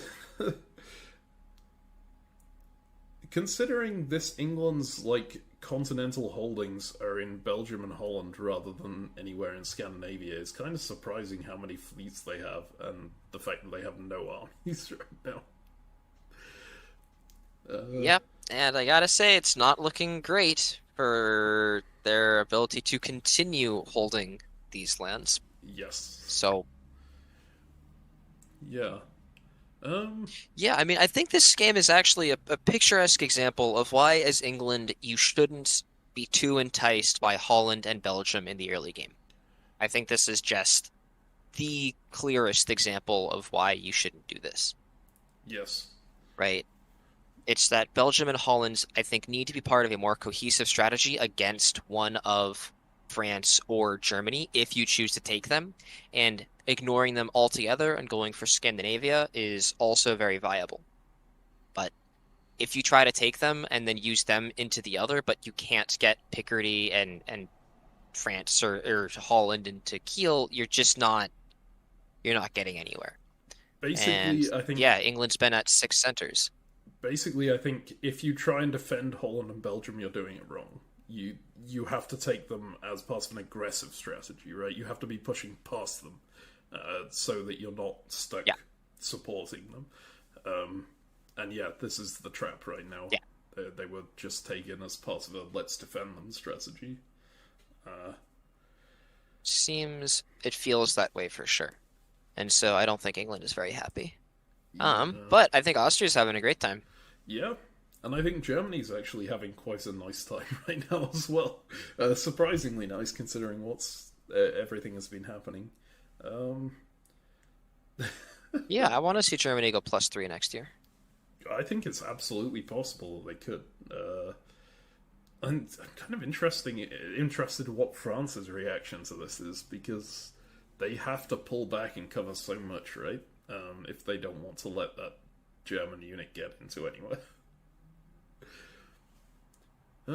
Actually, no. As France, I think I wouldn't cover anything. I would just try and support Germany out, and if Germany goes into Paris or Marseille, I just kick them out again by keeping the armies in the exact same position they are now, and then just, supporting into whichever one they went into. Yeah, I want to bounce, Pickard into Burgundy, or maybe Gascony into Burgundy. My concern would, if I just hold and Munich backfills into Burgundy, then I need to use a lot of units to cover. Picardy has to cut Burgundy. Let's say Burgundy goes into Paris, right? And then Munich goes into Burgundy. Then if Burgundy supports hold Paris, we can't kick him out. Okay, yeah, that's fair. So you do want to move through to Burgundy at the same time, which makes defending Iberia Gascony needs to tap Burgundy. It's just scary then, because then if you guess wrong about Spain, that Mid-Atlantic Ocean could go into Spain and you can't kick it out. Uh, Yeah, yeah, maybe the it's tough. correct play is just covering every center actually. So like just go Picardy into Yeah, I Paris, wouldn't. Gascony into Spain, Piedmont into Marseille. Um, I mean, I get that I'm France and it's probably not the worst move in the world, but I would just support Burgundy into Belgium, pending negotiations, right? Assuming Germany's interested at all in this. And then I would support Brest into Mid-Atlantic Ocean with Portugal, and I would have Gascony hold. I would just risk Germany stabbing Paris, honestly. all I right, don't think most Germans would go for it. right. So do we have anything else to talk about on these builds, or shall we just move ahead to spring? I think like I want to figure out if Russia and Turkey are going to work together against Austria right now, because it kind of feels like this is their one opportunity to do it, because if they wait a single more turn, Austria is going to be unstoppable. Yeah. Might even be too late, actually. How do you move by way? It's like you kind of want to convoy Armenia. Well, you can't again because Austria would retreat. Okay, so you have to kick Sevastopol out before you do anything else, which is a pain. Um, you support the Russian unit down into Sevastopol. You support. God, I don't see a great way to even make progress here. Yeah, it starts with retaking Sevastopol and then having Ionian get back into the Aegean. Yes, but then And then you open up convoys into Bulgaria. Um, if you coordinate this with Italy, then there's a chance that you can support something into Greece, to keep Italy alive. Um, but I think those are the big ones, and it relies on Turkey just backtracking and attacking Austria rather than working with Austria. And I don't think that's going to happen. And so I think Austria is going to be too strong. I don't think Turkey can wait another year. on the other hand, do you think that there's a possibility that Turkey might just accept a deal that Austria gives them? In terms of here's the like here take Bulgaria or something. Um, Yeah, I mean, if Austria agrees to just give away like Sevastopol and Bulgaria, right, any two dots to Turkey this year, then I agree. I think one dot, and I'd be struggling to see why it wouldn't just work with Russia to take a one dot this year and more dots later, versus just one dot right now. So I would probably need to get two dots as Turkey, and if I don't think Austria would willingly give up two dots as part of any negotiation. yeah. Hmm. All right. Well, shall we go ahead and see what happens? Yeah, let's do it. Okay. Spring 1904. Okay, Austria gives up Sevastopol. Is the answer to that. Um, Russia was supporting Turkey into Sevastopol. Interesting. I guess that kind of solves the situation of Turkey not Yeah, that's gaining fine. anything for a while. But Turkey hasn't pulled back to Aegean. Yeah. Um, so, Nope. In fact, Turkey cut Apulia, which makes this. ooh. Yeah, it wasn't necessary because France chose to defend Marseille, which worked great. Yeah. But Okay. yeah, this is scary. This is just a confusing board in general. I'm trying to figure out what Germany's plan is right now as well.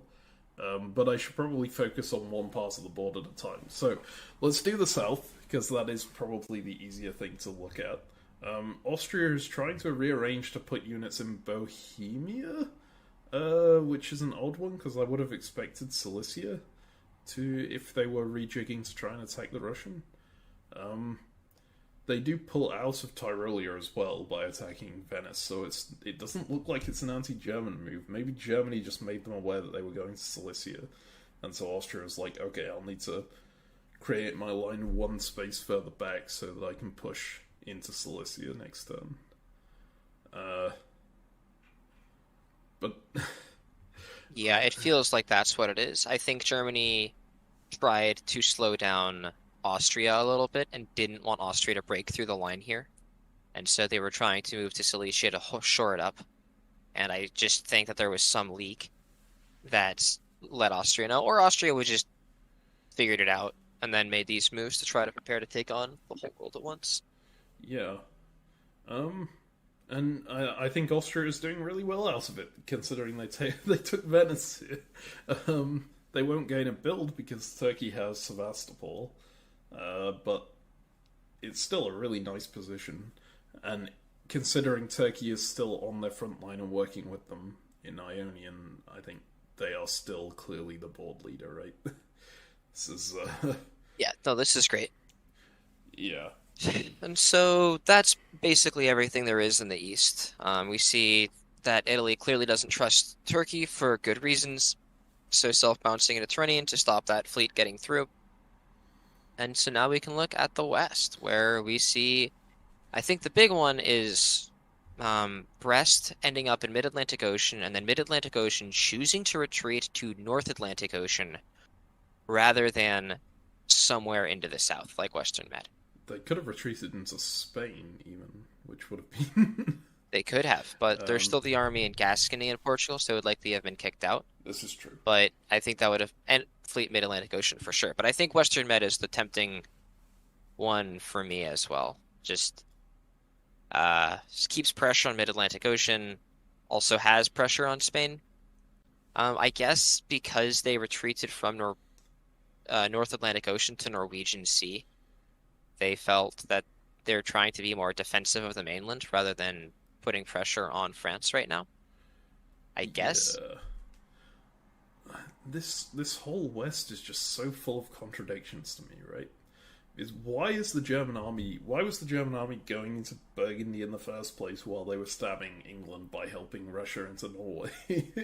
Now it's in Burgundy, it's attacking Marseille, but they're still attacking England by taking Holland, but at the same time they're not, because they left Denmark open when England is, still in North Sea. England is moving back round to attack the Russian, but at the same time they're going into the English Channel with support. So are they preparing to attack France? Are they not preparing to attack France? What is even going on? It looks like Germany is in position to take Belgium, and that's their main focus. But I don't know. It's an important focus. It feels like no one is allied if Germany to gets... Well, I think Turkey is allied to Austria. Okay, no, in the West, I mean. Yeah. In the West, it's just three people that are all at war with each other. Yes, exactly. Yeah, I agree completely. And a Russian unit just hanging around. Yeah. You don't see this on top boards usually. It's never a free-for-all, right? People are trying to progress their own games, but they're doing that by working with other people. Right now, this is just nonsense. I feel like Germany and England are the ones that are most working together. Like, really? They're certainly not friends, but all of their attacks have been like these one-dot annoyances more than actual attacks. Yeah, but then look at the position, right? North Atlantic Ocean pulled back to Norwegian. They're not prepared to work with each other any further. Germany's units are conglomerated around Belgium. Their only route of expansion right now is Belgium. They can't work together until that's dealt with.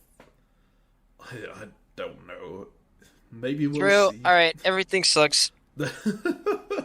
I want to see what that random support. But for Germany, this feels okay, right? You take Belgium from Ruhr, and then you're building two fleets, and then you kill England. You say, all right, we're done. Yeah. Sorry, I just noticed. So I was intrigued by this Swedish support, right? That they've put in a random. Yeah, it's supporting whatever. It's supporting Tyrolia to Heligoland Bight, which I think is the gunboat signal for go to hell. to that unit. So that's a Nice. fun little addition. But yeah, completely irrelevant to everything else, of course. I don't know who I favour here. I think I favour France out of everyone, but actually no, Germany is in a really nice position, but France benefits from being away from Austria. Right? Um, I, I don't know if I can judge this list at all. Thankfully, we're not doing power rankings yet. We got one more turn. This is true. Please sort Want to yourself see it? out on the next turn. Right, fall 1904. Yep. Well, that's a peaceful turn. Okay, wait. So Germany is working with England. You were right. Why? But it's not. They're not. They're taking Belgium. But they took Like, Belgium from Holland, so they didn't take and Holland. they didn't get anything for this. It didn't do anything. Oh my What's going God. on? What? Okay, so Germany moved back into Munich, And then with Picardy was supporting Belgium. Uh, Uh, uh, okay. uh, uh, uh, uh, So yeah, all right. okay. I don't remember the last time I've been this confused by a game. It might have been the 100 I want to years. see the press. The I want to press see will the be- press between England, France, and Germany. So, What were they saying? How, like, I'll give a brief shout out here. There is another channel that covers these games in like an obsessive level of detail. It has like an hour dedicated to each phase, so we're actually not the longest winded people on the internet. It's called The Diplomats, and they actually went around and interviewed all the players after the game. So that's probably a good watch if you want to figure out exactly what people were thinking at points like this. And I think it's a very good watch in this case because I have no idea. I can usually read from the board roughly what people are thinking, but in this situation, no way. it feels like Germany and France, like, have slept with each other's sister, and they just can't stand each other. Right. Despite the board screaming for them to figure their crap out, they just hate each other. Okay, right. So I want to take a look at some specific moves for a moment. First thing, Ruhr to Munich, right? Ruhr is going to cover Munich. So Silesia is... I was expecting Silesia to go back to Munich. That they need something to cover it so the Austrian can't just walk in. But I was thinking, okay, when I saw this move up first, when the turn went through, I went, okay, I can reasonably see Ruhr covering Munich because you want to keep Silesia there to keep the Austrian back. And then I look at what Silesia is doing.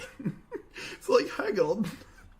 They're being supported into Warsaw by the Austrians, so they're not trying to hold the Austrian back. They're actually they're using this unit to take a random Russian center, and while Austria is the strongest power on the board, I don't think that makes sense. And then, as a result, they're having to commit Ruhr to this move into Munich, which is kind of okay looking at what the moves ended up being. Moving into Burgundy wouldn't have done anything, but I think they could have much more effectively used it if, say, Burgundy had gone into gas. Like, they could have just had Holland hold and then supported Ruhr into Belgium. Yeah, and then they just take two centers from England. Exactly. It feels like they decided, okay, I'm going to work with England. England offered me a centre that I already have, but let's put that aside for the moment. England offered to work with me, so I'm going to work with them. As a result, I need to stab Russia by not supporting them in the north, so I may as well go all out and stab them in the south as well? I don't like that. I kind of like working with England in general, because they have moved from Holland to Belgium, so they have a free centre, essentially, with Holland. But I don't like moving against Russia. I think that's really, really bad. With I Austrians. completely agree that I think breaking Russia in Warsaw is terrible. I think it's fine to mess with Russia up in Norway, Yes. to just be like, hey, Russia, you keep your 3 units, but we need Norway. Go back to St. Pete, call it a day. Disband the fleet. We'll leave you alone. But I think you need those 3 units, Warsaw, Ukraine, Moscow, to just slow down Austria for longer. I don't think we can rely on Turkey to do it. Yeah. I think so. This is kind of a complete segue at the moment, but if we have. So this situation with Russia right now, quite often in these kind of games, the way this works is that Russia kind of turns into two separate countries at the same time, right? And that's something that you hear about in a lot of strategy articles, like there's a northern Russia and there's a southern Russia and they're pushing on both fronts and whatnot. But what those articles often don't discuss is the fact that those two countries are negotiating separately almost. So in a situation like this, quite often in the north you have people pushing in against Russia, while at the same time they're saying, hey, we're going to do everything we can to make sure you maintain Moscow, Warsaw, Ukraine.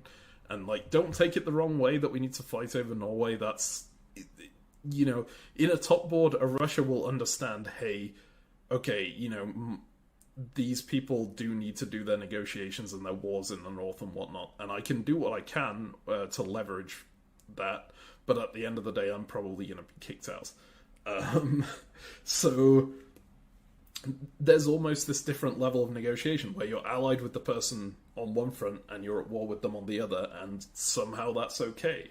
And I think in this case it would have been totally okay. They could have just said, hey, the diplomatic situation right now means we have to take Norway. You could even say it after the phase if you really didn't want to alert Russia this was happening, but we're not going to take St. Petersburg, we're not going to. And hell, I'm going to use Cilicia to help you. Yeah. But what they did instead, not good. Not good at all, in my opinion. But Russia defended magnificently. Russia had 3 units holding against 4, and they lost nothing. Yes. Actually incredible what they managed to do here, because I think this was the only set of orders that stops them losing anything at all. Obviously, Warsaw's order is Ukraine to Galicia and Moscow to Sev. Yeah. Mm-hmm. Man. There are some. But I have a feeling Russia's going to die. I think so too. Germany not propping them up is just it's a sign at the end. A death sentence. Yeah.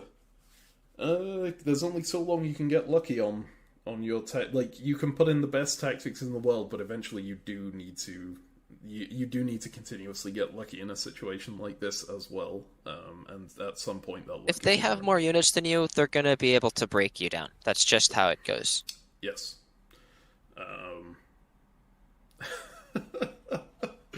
Oh, God.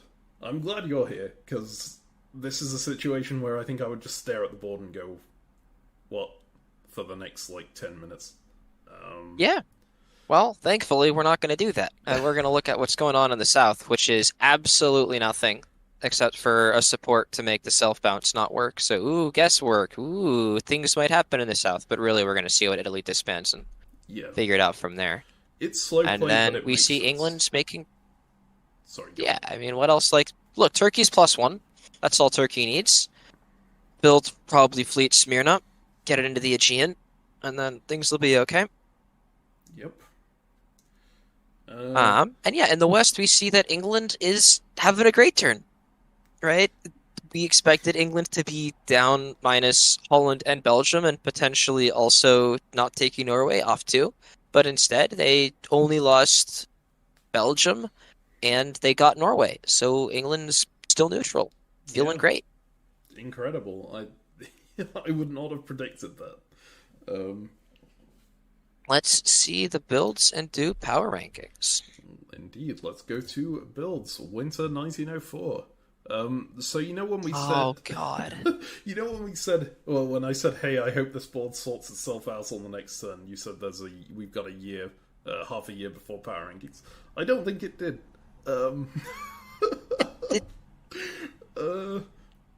Did a little bit. It solidified Russia as the bottom.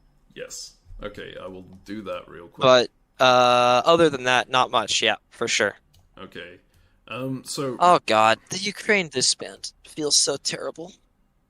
I mean, yeah, at that point, that's just to, like, screw you, I'm keeping my fleet on, because you attacked me, right? There's no... Yeah, it's like I'm just gonna throw and Austria's gonna win. And that's kind of it. Okay, so yeah, let's do power ranking starting from the bottom. It's Russia versus Italy. I don't care which of the two I put at the bottom. Do you?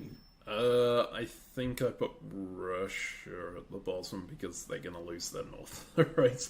And therefore their south is gonna crack immediately. Whereas Italy at least has a friendly France behind them, um, to prop them up for like 3 seconds, so they'll die a little bit later. Sure. But yeah, All they right, are both. Russia's last, Italy second to last. Yep. Okay, great. First place, Austria. Done. Yep. That So is. now it's 2, 3, 4, and 5. Yeah. Uh. So we.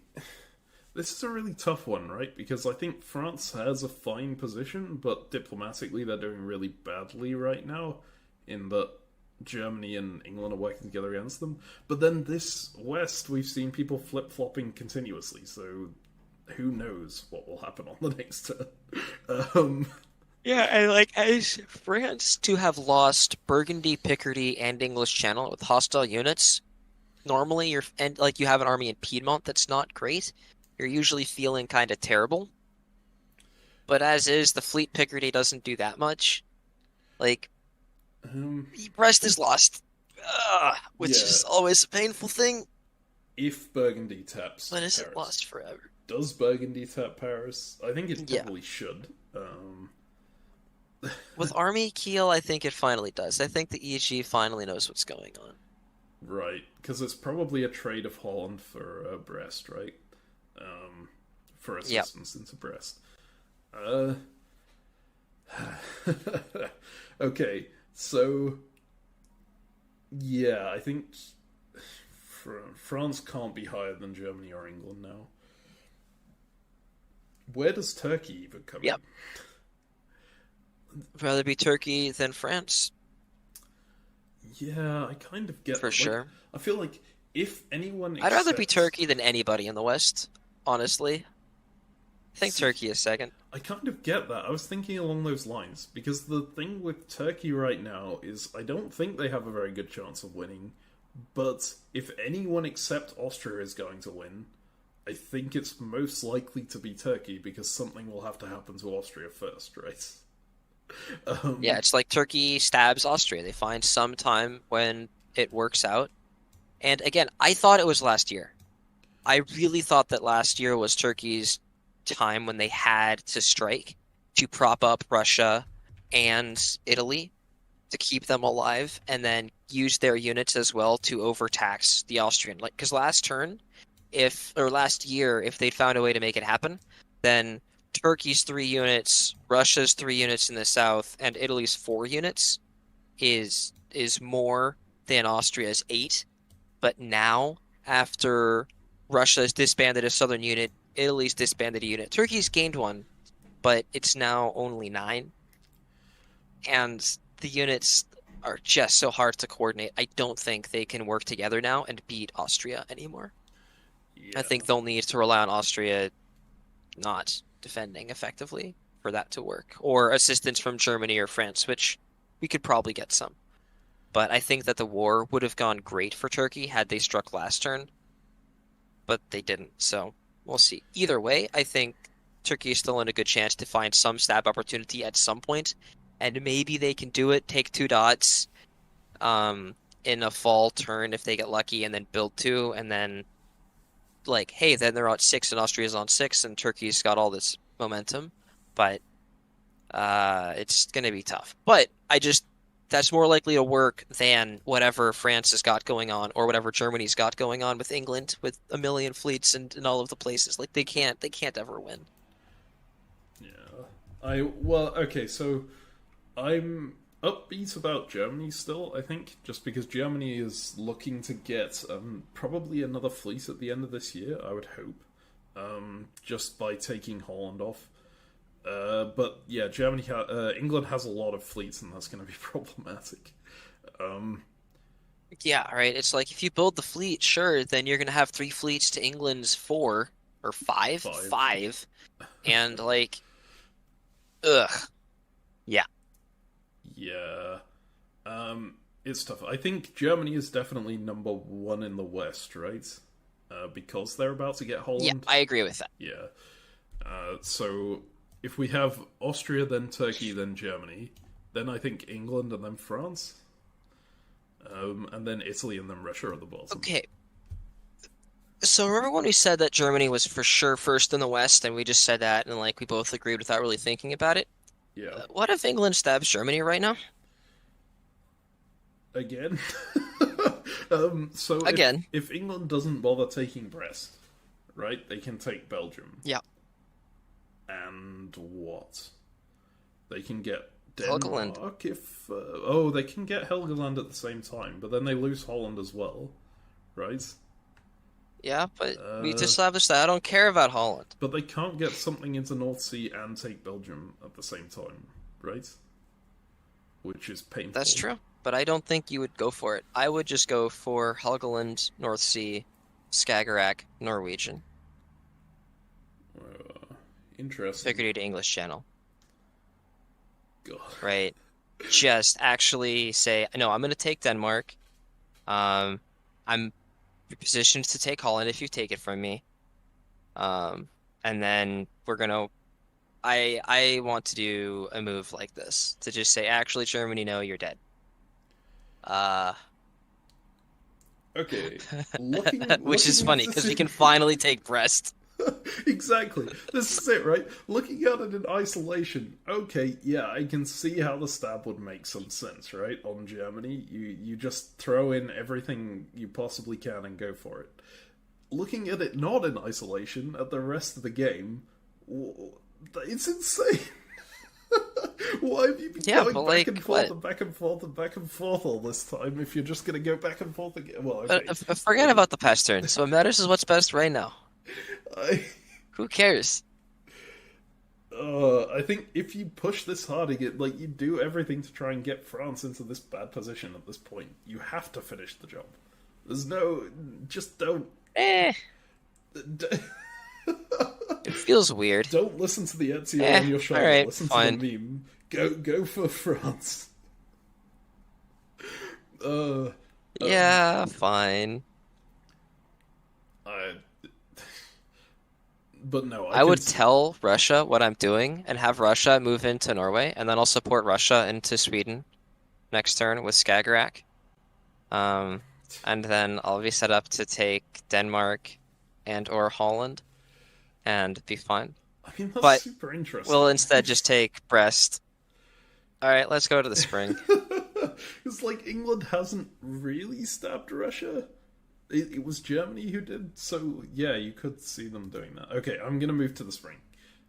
Okay, England has stuck with me, but they didn't do what they were supposed to do because Germany stabbed them. What? Okay, hang on. Did Germany... Well, my moves would have worked pretty well. Yeah, because...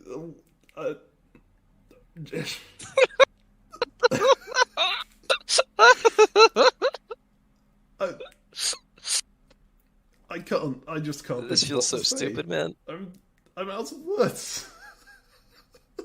We've seen some of the games like this, right? Where France, England, and Germany can never actually work together and for any period of time. No two powers can have an alliance that lasts for more than a year and a half. Yeah. And as a result, this happens when the three just trade back and forth forever. And again, France has been on the back foot this entire time. But France is France, and so hasn't ever actually been broken because it needs Germany and England to coordinate for a long time to break France. Has never happened. France is invincible. So, yeah. Very exciting. Okay, so the ludicrous thing here is... Okay, no, never mind. I was gonna say England could have taken Brest if they just supported themselves into Brest. Germany didn't even need to tap Paris. They would have got it. But France moved to Gascony, so they would have lost it again. And maybe that was what they were worried about. They would have needed Germany. Okay. I don't know what's going on. Like, so Germany moves back, which is clearly a stab on England, right? You need to keep that unit in Burgundy if you're going to help England, because now they can't take Brest. They couldn't keep Brest if they had taken Brest. It's a stab on. And now France feels perfectly defensible and is perfectly fine again. Yeah. No chance of losing anything. So Germany is going in against England, but they're doing it to take Holland, which they would have presumably gotten anyway. If they'd just taken something last turn, yeah. But even Or this turn. Yeah, this turn, just take Holland. Yeah. Yeah, I think here you just say to England, okay, I'm taking Holland, I'm gonna help you get Brest to, like, make up for it, and that's that. You just... You don't even tell them that. You just take it, and you're like, yeah, you're getting Brest, and we're fine. I don't know. Okay, so the only reason I can see to do it this way is that you say to France, okay, we're good. We are... This is me showing that we're going to be good. We are going to make an alliance in this West, like that nobody has ever seen an alliance in this West before. We are actually going to make one work because I am going to 100% commit to moving out of your lands. But he's not going to 100% commit. We know that. Yeah, and also, what are they going to do? They don't have the strength to push England any further. They're not even moving towards England. Like, neither of them have the ability to go, because England has too many fleets. So, yep. They're just making... Are they trying to... It's one of those positions where, because they've taken so long to figure their crap out, they're about to have to stop and just hold the line to push against Austria. Yes. In order to stop Austria from soloing, let alone being top. But I think they're too late, so the West is kind of done. Yeah. Okay. I think that pretty much covers the West. Do you want to talk about what else is going on here, or...? Yeah, so we have a really nice tactic move between Austria and Turkey to abuse the retreat. Yes. Gets into Apulia, so they didn't have to do any guesswork. And the way that it worked out with Italy's moves, Italy assumed something would be bounced, and so Rome would not be left vacant, but it was. And so Austria actually gets to walk into Rome even. This, combined with Austria backfilling Romania by moving Romania to Ukraine, Budapest to Romania, means that Turkey does not have a good opportunity to stab, probably, and things are looking down for everyone that isn't Austria. Austria's going to have a great chance to literally solo, but you don't need to solo in these things. You just have to be big, and if you're at 13, you're going to win. And I feel like Austria's going to be at right around there. Yes. And actually, Austria's just gotten into position to attack Sevastopol if they really want to. Plus, yep. Russia appears to be just playing for Russia to win now. Although not. Yeah, Russia is trying to throw it to Russia Austria, it looks like. For Austria to win, yes. And although actually their moves ended up being amazing defensively, they protect everything. Maybe the only thing that could have been better was Moscow to Ukraine. But if you're trying to let Austria win, no, I think you'd rather Austria ends up in Ukraine, so now they can take Sev. Yeah, I meant just, like, generally defensively if you were trying to keep your senses. But yeah. Oh, yeah, you're trying to stay alive, then yeah. But either way, this is still, I think, fantastic for Austria. Austria should be really pleased. But yeah, I did want to talk a tiny bit more about this forward retreat situation here. It's a very useful mechanic that you don't see very often in diplomacy, which is that units can only move once in a turn, except for on retreats. And retreats are amazing because you already see what all the rest of the units have done, right? There's a good reason in the rules that says you cannot make your own unit retreat. It's partially to stop you screwing yourself over by dislodging your defending units and whatnot, but also it is to stop you doing incredibly broken strategies like this, where you just say, okay, I'm not going to make my decision on where I'm going to go until I've seen where all your units have moved to. As a result, you can do that in very specific situations, and it's incredibly powerful, like it has been here. But yeah, that was a little bit of a tangent to talk about an amazing strategy and what otherwise is a completely chaotic mess of a board. Yeah, it's a very nice tactical shot, and it worked out ridiculously well, especially because it didn't tap anything, and so it let this whole move occur where they walk into Rome. Yes. Okay, shall we move ahead to the fall? Yeah, let's do it. Alright, fall. Do we see a Turkish stab? No, yes, we do, yes. Yes. Bulgaria and Greece. Not so much. But they support... Right, Apulia didn't cut Venice. They supported Ionian into Naples. Okay. Yeah. So, yeah, Turkey's +2, which is still great. Turkey's happy about that. But not really stabbing. But maybe it can use these. I'm concerned, though, that they're going to build fleets with these units and then be unable to ever stab Austria. Yeah, they have to build armies, otherwise it's... do they have to build 2 armies, or is one? I think they might have to build 2 armies, even. I think you can afford to just build one, and you need to make sure that army goes and sits in Armenia. Yeah. So that way Romania isn't dangerous anymore. But you at least need 1 army, but I'm sure that Austria is going to be pushing for 2. Well, Austria will be pushing for 2 fleets, right? 2 fleets, 2 fleets, Yeah, I'm sorry. But yes, if Turkey does build 2 fleets, I think this game is as good as done, to be honest. And Austria's +3? Okay. No, because they lost to Turkey, but they're still +1 despite losing 2 to. No, that's because Sev is a trade there. Sorry, so plus Rome, plus Naples, plus Sev, plus Warsaw and as well. Plus Warsaw, +4 minus 2, so they're +2. Yeah. Yeah. Okay. That's still pretty amazing. Still nuts to be +2 despite losing 2 centers. Yeah. And hell, I think you even prefer to lose these 2 centers, because now you're saying, okay, that's the stab gone, right? The Turkey can't stab anymore. So you're not going to and you're still in Sevastopol with an army. God. It's insane. I can't even see what Turkey... the worst thing Turkey could have done the best thing Turkey could have done against Austria was literally just not support Ionian to Naples, and that gives away that they're stabbing without actually... All it does is stop Austria make Austria get 1 build instead of 2, right? Also not take Moscow.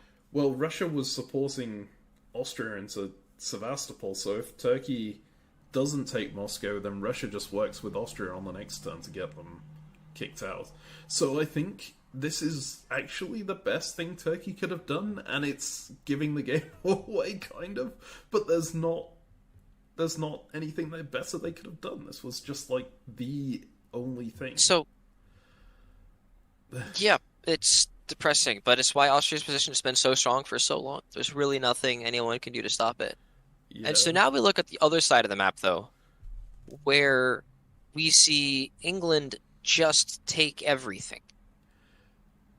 I didn't even look at that side of the board. I was so busy looking at the Austrian expansion. What? Right. England takes Sweden and Denmark and Belgium, and is minus Holland. So this was voluntary. And I don't know what Germany's doing, right? With Holland to Kiel, Kiel to Ruhr, Ruhr to Holland, like, is Germany giving up?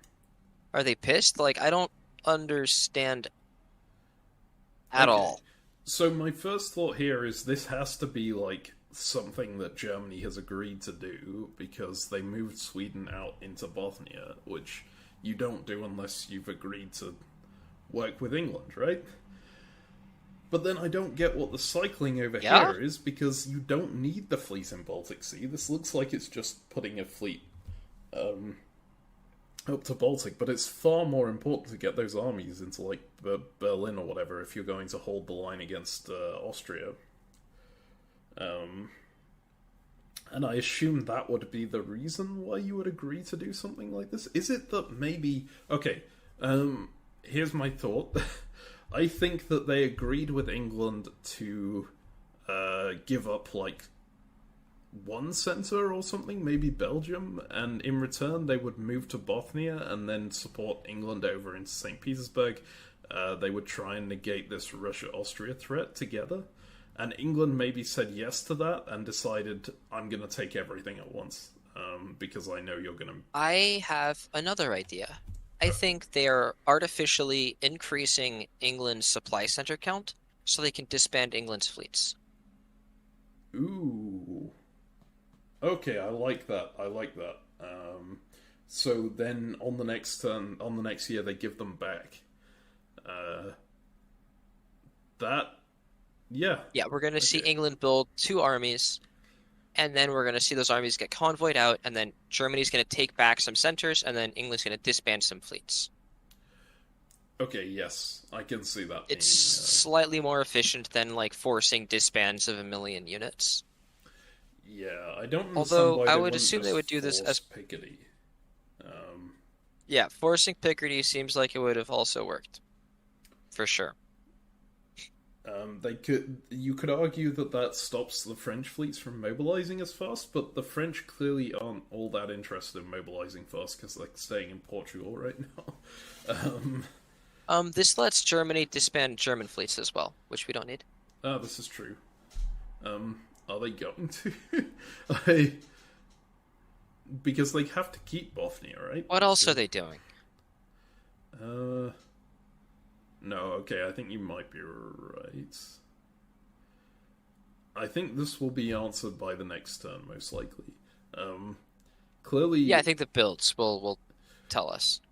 Clearly France and Germany are attacking Austria together, or they're preparing to attack Austria together because of the moves over here, with Silesia going into Bohemia and Marseille going into Piedmont. Which I think is the right move. I'm just surprised that Germany did this triangular exchange over here rather than moving into Berlin or similar. Yeah, that seems just crazy. Yeah. Well, very nice for England anyway. I mean... Yeah, right now. And if England tries to stab right now, what's the center count looking like? England's at 7? Yeah, England just went up to 7. Is it 1 million? Sorry? Yeah, you're not going to beat Austria. You can't stab, unfortunately. Austria is at 10. That's painful. Yeah, Austria is at 10 with their most centers having been taken away. Yeah.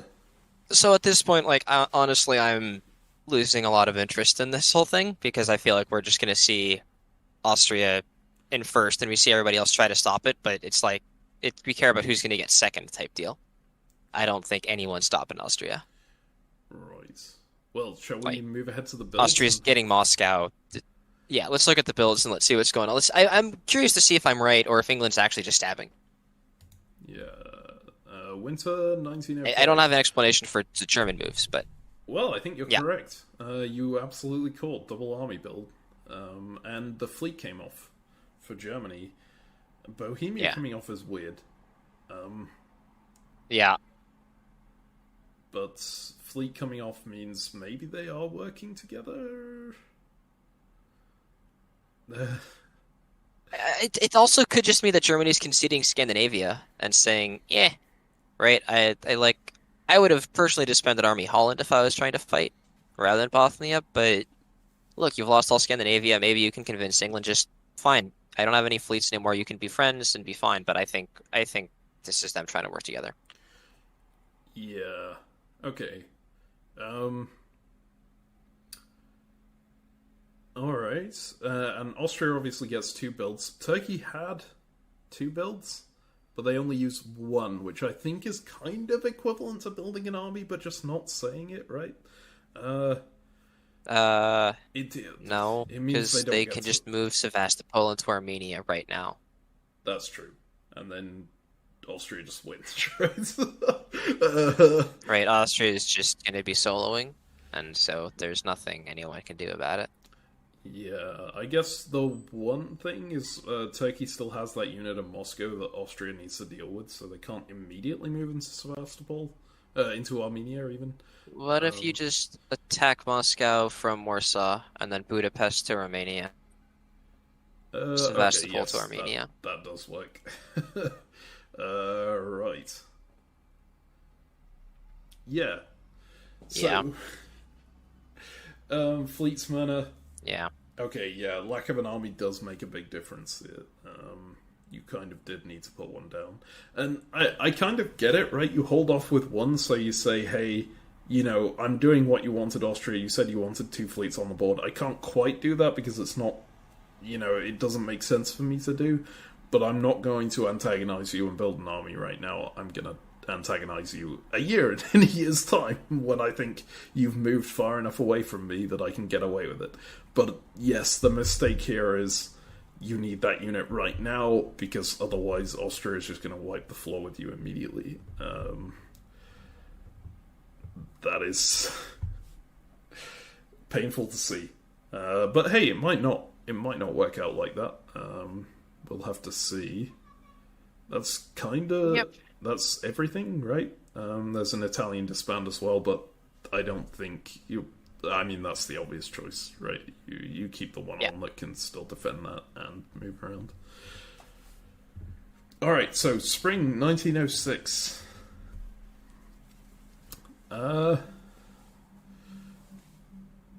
Lots of movement. I think you are correct. England gives up Belgium, right? So they're going to disband one of their fleets, presumably, and let Germany get a build. Yeah, Wales makes sense. And Wales is just there to defend in case Mid-Atlantic Ocean decided to waltz up, but yeah, I mean, even if that happened, you could just defend with Yorkshire. I think that's fine. You can keep the convoy train going and keep things moving quickly.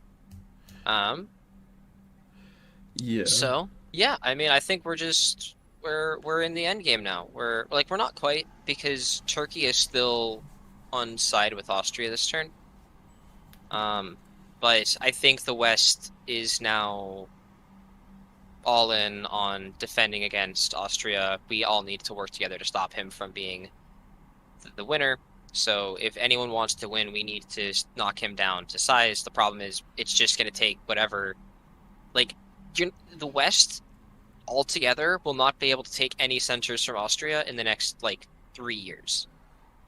Yeah, they do have 6 years, so it's 7, I guess, because it's end of 1912. But yeah, it still. But they will need Turkey on board to take some centers, and if Austria can position themselves to get more centers from Turkey and have fleet support in the south, they won't even be able to take anything in 6 years. It'll be a stalemate.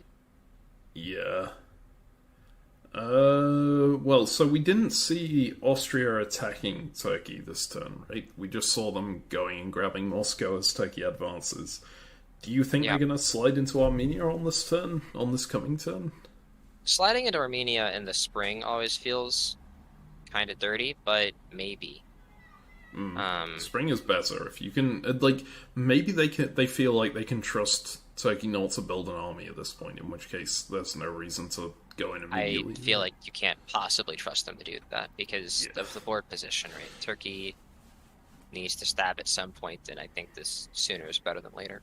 Yeah. The one nice thing for Turkey is that Austria has these Italian centers, and Turkey has a bunch of fleets. So Turkey is going to be able to hurt Austria in Italy in addition to hurting Austria elsewhere. So these fleets are actually going to be remarkably useful against Austria, which is uncommon for sure. Yeah. But I feel like it's going to be Naples, and that's going to be it. Because this fleet in Apulia, you're never going to take Rome like this. You need at least an army there. Probably more, so... Depends whether Italy helps, right? I don't know whether Italy is attempting to hinder or help at the moment. This could have been agreed with Austria to try and slow the Turk down. I have a feeling it's probably not. I think it's probably Italy just trying to disrupt what the Austrian is doing. Yeah, I mean, there's So, one fleet. Who cares? It's not going to do anything. If Austria wants to give stuff away, Austria can give stuff away. yeah. Okay, well, shall we move to the next turn? One thing that I'm curious about is if we're going to see Moscow support hold St. Petersburg. Like, it's a subtle move, but currently England can attack St. Pete with 2 units, Norway and Bothnia. And if Moscow supports St. Pete, then St. Pete doesn't die, and if it doesn't, then it does something else. Like, what if they move Moscow to Livonia and Sevastopol to Moscow, or like self-bounce in Livonia or something? Mm. Then St. Pete won't even be able to. It'll be forced off. I think as Austria, I prefer having a Turkish unit in St. Petersburg to an English one right now, just because it's probably going to be less cohesive with the North. Um, but yeah, I could see them rotating into Livonia instead. Yeah, maybe you support St. Pete while moving Warsaw and Livonia. Again, it's one of those things like St. Pete is a territory that I just don't care about if I'm Austria in this place. Like, even if you're trying to solo it, you're never going to hold it in this position. You have no pressure in the north, and they're going to take it back. And like, all my units are better devoted towards, honestly, killing Turkey. But Yeah, yeah, I agree. um, yeah, so I would actually move Armenia back in Sevastopol into Armenia this turn, but I would also combine it with Galicia into Romania and like convoying. Oh my God, you can't actually convoy anything with Adriatic. Normally there's like an army in Venice or Trieste or something that you can move to get further into the south, but there is nothing that you can convoy into Albania. Hmm. yeah, huh? And currently, right, Turkey has 2 on Naples and Austria only has 1 defending, so Austria has to guess, right? Yeah, Hmm. I think Austria has maybe agreed to give Naples to Turkey. In which case, maybe there's a bit more wiggle room for Does Turkey here. Turkey get to build 3 armies then? Two, right? Then they're going down Moscow as well as going plus St. Pete's. Got it. That's not a plus. But yeah, they have 1 held and then they get to take Naples. So they get to build 2 armies, which is honestly still a lot. Yeah, maybe that could shift And it. like, look, if Turkey moves Bulgaria into Khan right now, and then they build army, Ankh, army, smear, and then they can move Khan into black, smear to Khan, Ankh to arm. Nah. It's something. Whatever. 2 armies is a lot. Okay, All right. I'm down to go to fall. Okay, fall 1906. Let's see it. Okay, Austria did not support hold St. Petersburg. That's Uh, interesting. yeah, they wanted Um, pressure on the line. That's fine. And then they did support Turkey into Naples, so that seems okay. did they misorder Galicia? What was the No. what was the point of the self bouncing there? You can say that you misordered, but Sevastopol stays in Sevastopol. Oh right, yes, yeah, yeah, okay. That makes sense. And you're still ready to move into Armenia. Perfect. Um, yeah. Yeah. Clearest fake misorder. Also, again, is 40-hour phases top board. You're not misordering. None of these people will misorder at any time. Fair enough. Yeah, the entire North seems to be cohesive. Now, like, the West has finally gotten their act together. At the same time, the bounce in Denmark seems a bit weird. uh, why would you do that? Because you're Germany and you want to win the game. I don't know. Seems bad. Well, yeah, Whatever. Don't care. It's not gonna matter. why is England going into Denmark in the first place? If, Envoy until it's the fastest way to Livonia. okay, yeah. Yeah, that makes sense. I think I would have. Yeah, no, okay. And they tipped off Germany about that, maybe, and then Germany just went no. Although it's quite lucky for Germany that England and Russia both bounced in Berlin like that. Then, Yeah. Yeah, and interesting move from Austria here with supporting Ruhr down into Munich. I guess maybe they expected a bounce there, like an arranged bounce, and Munich going up to cover Berlin, perhaps. And they were just trying to protect, to cover all of Germany's centers. Um, yeah, it's an interesting one. Yeah. Yeah, I like that. I think that's the most likely situation, was they expected a bounce there, and then they said, all right, if you can't build, you can't build. Yeah, I would have almost preferred it if Austria had tried to support Burgundy into Munich, because if there was a bounce there, it would have been between Ruhr and Burgundy, right? In which case, you push the French through, you make Germany go down a center, and then Germany's going screw this, I guess. But actually, that probably strengthens one of your only rivals, so not a great idea. Yeah, but I mean, not like it means France is probably never going to lose Munich because they can't risk Austria being the one to take it, and then France builds a fleet in Brest, and it's like that fleet's just going in the south, and I don't think you're in love with that as Austria. So That makes sense. I like this move. I like this move a lot. Okay. And yeah, I don't know what the bounce is up with in Denmark. I don't like whatever. People are going to do stuff. Maybe there's miscommunication, unlikely, but whatever. I don't. I feel like at this point, Austria, it's just can the West get enough units into the East to take anything from Austria? And does Turkey stab Austria right now to make this game somewhat interesting? Alright. Well, shall we just move ahead to builds then? Yeah, let's see it. Alright. And yeah, we do see two armies. Two armies from Turkey and That's Austria it. had no, So it's a no war. builds. So game is back on, I think. Yeah, and so I want to see Aegean back into Khan this turn because I really want a fleet in the Black Sea to control Seven, Romania, and Bulgaria and stuff. Yeah, and Smyrna into Okay. Armenia to bounce, and Constantinople into Bulgaria, right? I could also And yeah. see, actually, Smyrna convoy, Aegean convoy, no, actually, then you lose everything. So that's probably not yeah. a good idea. Okay. Yeah, so I think you're correct. You go into Bulgaria, Armenia, Constantinople, and then you push out into Black Sea. Yep, and then you start coordinating with France to mess with the Austrian army elsewhere. So it's Austria to defend, just tactics. I want to move Ionian into Albania because if I'm Austria, I'm convoying Venice into Albania. That's a good point. I think that would be the best play here. You are giving up Rome, but I guess you're losing Rome long term no matter what. So Yeah. that's Rome is one of those things that I don't really feel like I can hold. yeah. I think this is back on this game because, like, assuming people stick together, you've still got a long time you have to defend this for. You've got another 6 years. With everyone. Yeah, I mean, if everybody else on the board sticks together, then for sure Austria is not going to win. I just don't think that's particularly likely.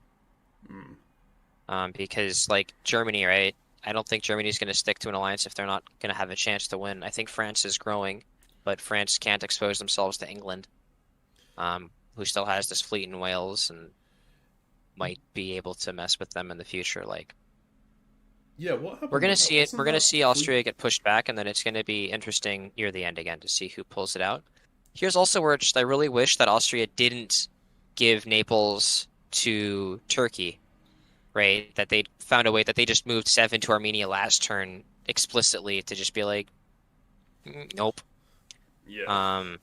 And then like, yeah, moving Galicia back into Armenia, not all of this pretense that's so see-through. Just actually say, actually, no, my position is strong enough on this board. You can't stop me. I am going to win. But because they postponed it like this, Turkey has an extra turn to get into good position, right? They can bounce you out of Armenia with Smyrna. They don't need to worry about you. Like, because if you're already in Armenia, then Turkey, how do they get you out of there? What do they do? It's such more of a pain. Yeah.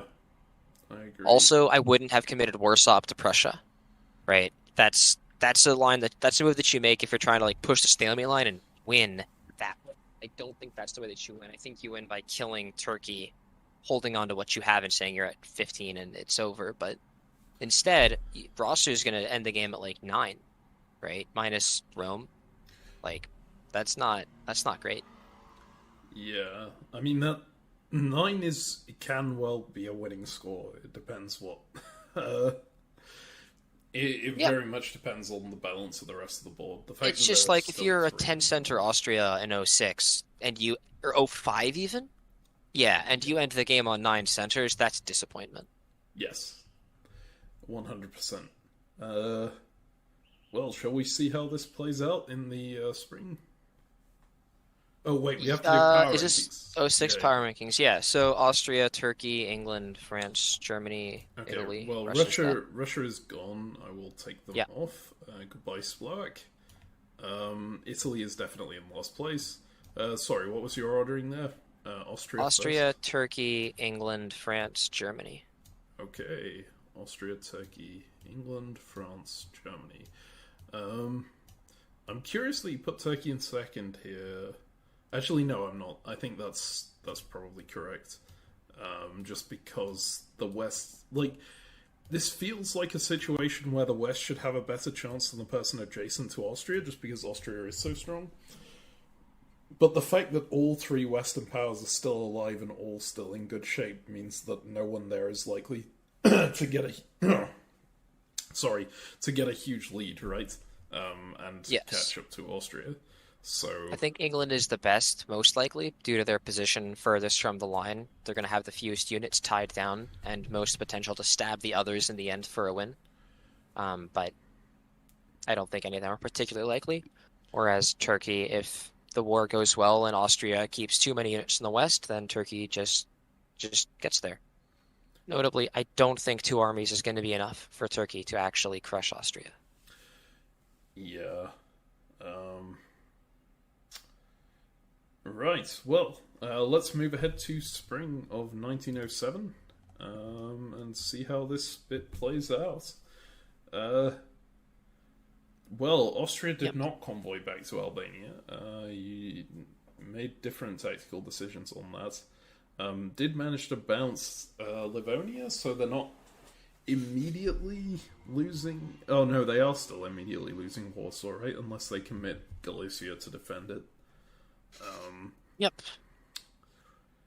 Seems like they will. Because Austria chose to not convoy back into Albania, Austria will hold Rome this turn. Yeah, I'm. I yeah, I feel like I'm questioning the decisions of Italy in particular. Well, of Austria in Italy in particular. Just they're keeping so many units committed on this line to hold back. Here is their strategy maybe to make sure that France doesn't advance, and therefore France has more incentive to turn around. Um, I don't like the support hold on Piedmont. I feel like it's doing like it's using your units a little too ineffectively. Maybe that losing Piedmont isn't the worst thing that can happen to you right here. So what would you like to see instead? I don't know. I feel like I'd like to see those units those armies pulling back to defend like the mainland. But yeah, maybe I'm wrong because they can still move back just as easily right now, and they didn't lose Bohemia to the German. Germany is going for Warsaw instead, so there wasn't anything better they could have done. Maybe they could have moved to Trieste to be in position to move on Turkey, but then they're not going to gain those centres because Turkey has fleet superiority. So yeah, it's a tough one. I don't think my area of expertise in diplomacy is necessarily when the entire board is against me. I'm very much an alliance player more often, so Yeah, and like being a yeah. 10 center Austria has with a 6 center Turkey has got to be one of the hardest places to hold ever Yes. in a position like this because truly they are coming at you from everywhere. There is nothing sacred and you have to survive. And frankly, just the way that the numbers work, you're not going to. Austria does not win this war against everyone. It is impossible if they continue to coordinate. And so yeah, how do you do it? You have to find ways to destabilize, and I think Austria is targeting France as the most likely player to get destabilized here. Um, so okay, I think that's the bet that Austria's making, and there's a chance, but it's tough for sure. Yeah. All right. But I think it's just tactics for a long time now. Are there any specific tactics you want to look at on this board, or should we just move forward? Nah, let's just go forward. Okay. Fall 1907. Um, we do see Germany take Warsaw, which was guaranteed because St. Petersburg was tapping Moscow. And actually, Germany goes into Denmark as well. And France goes into Belgium. So I don't know if maybe that was attempt at solving the problem that Austria is trying to cause by transferring a centre from England to France, right? Yep, and it also has the benefit of getting more fleets in the south, which is relevant. Yes, although Marseille is not open, so it's going to be a slow move around. Yeah, I mean not the slowest, but still pretty slow. Yeah, I guess it's just going to Um, go through Mid-Atlantic to North Africa and then. yeah. So again, I think it's interesting that Austria chose not to defend Warsaw, right? They let Galicia back into Romania instead. Oh yes, Um, I should have. It wasn't guaranteed, was it? It's just guaranteed because they moved back to defend. yeah, and I think that's fine. It's a fine choice. It is giving Germany a little extra, but um, I feel like Austria has recognized the relevance of, yeah, Austria needs to kill Turkey, and that's mission priority number one. The problem is that it's goddamn Turkey, and so you're gonna struggle. But Yes. these moves by Austria and this sequence was fantastic. The way that they supported Rome in the spring and then left it vacant in the fall to get position, it's the exact counter to normal strategy of position in the spring, centers in the fall.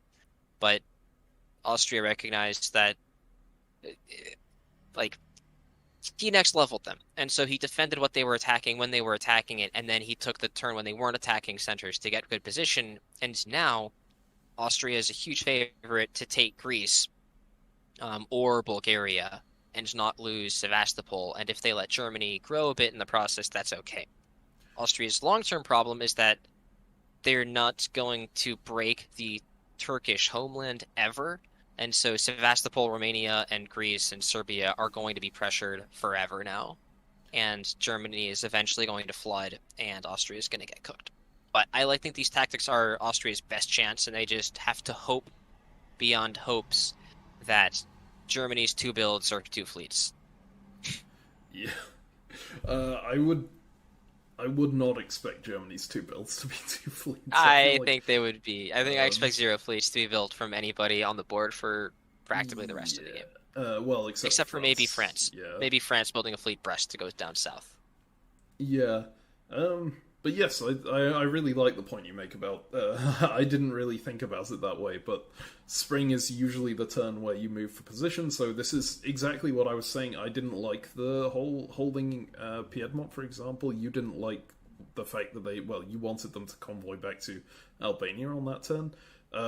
But it's exactly because we think in that way that what he was doing worked. Because he did the opposite of what you would expect as a high level player.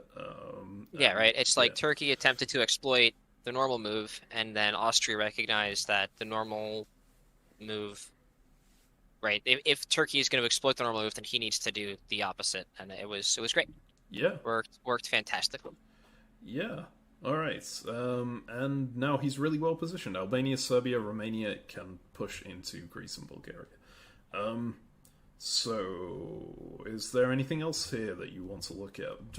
I do like England moving back into Finland and Sweden shows a very high level of commitment to this, this Western triple, I guess it is at this point.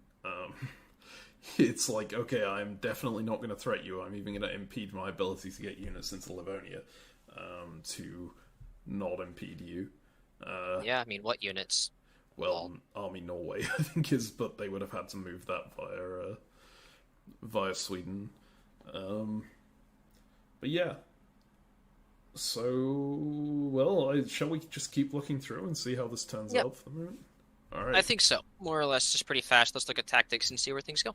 All right. Winter 1907. England pulls Fleet Sweden, which I would have expected Fleet Finland, but I think it doesn't matter very much because Finland can move straight back to Sweden anyway.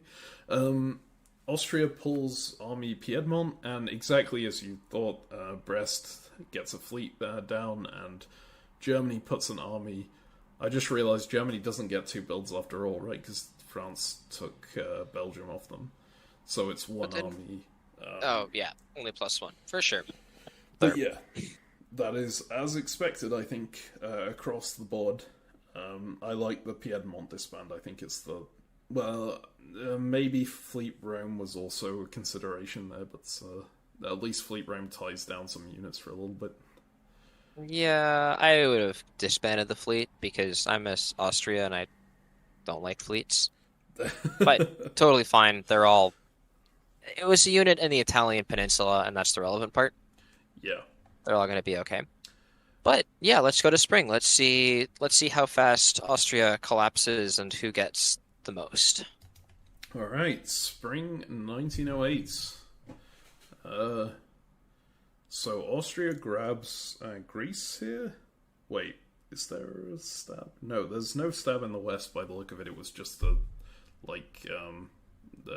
pin bounce, I guess I would call it, where North Sea and Denmark attack each other just to make sure neither do anything that they don't want it to do. So in the south, we've got Austria taking Greece. They do, of course, lose Rome, which was guaranteed. They are protecting Galicia, which I think is sensible. But also, Munich doesn't move into Tyrolia or Bohemia, which is curious. I think that was a very good opportunity to move into Tyrolia or Bohemia, given they would have just sniped Vienna for free. But I guess they felt like they needed to reinforce Holland.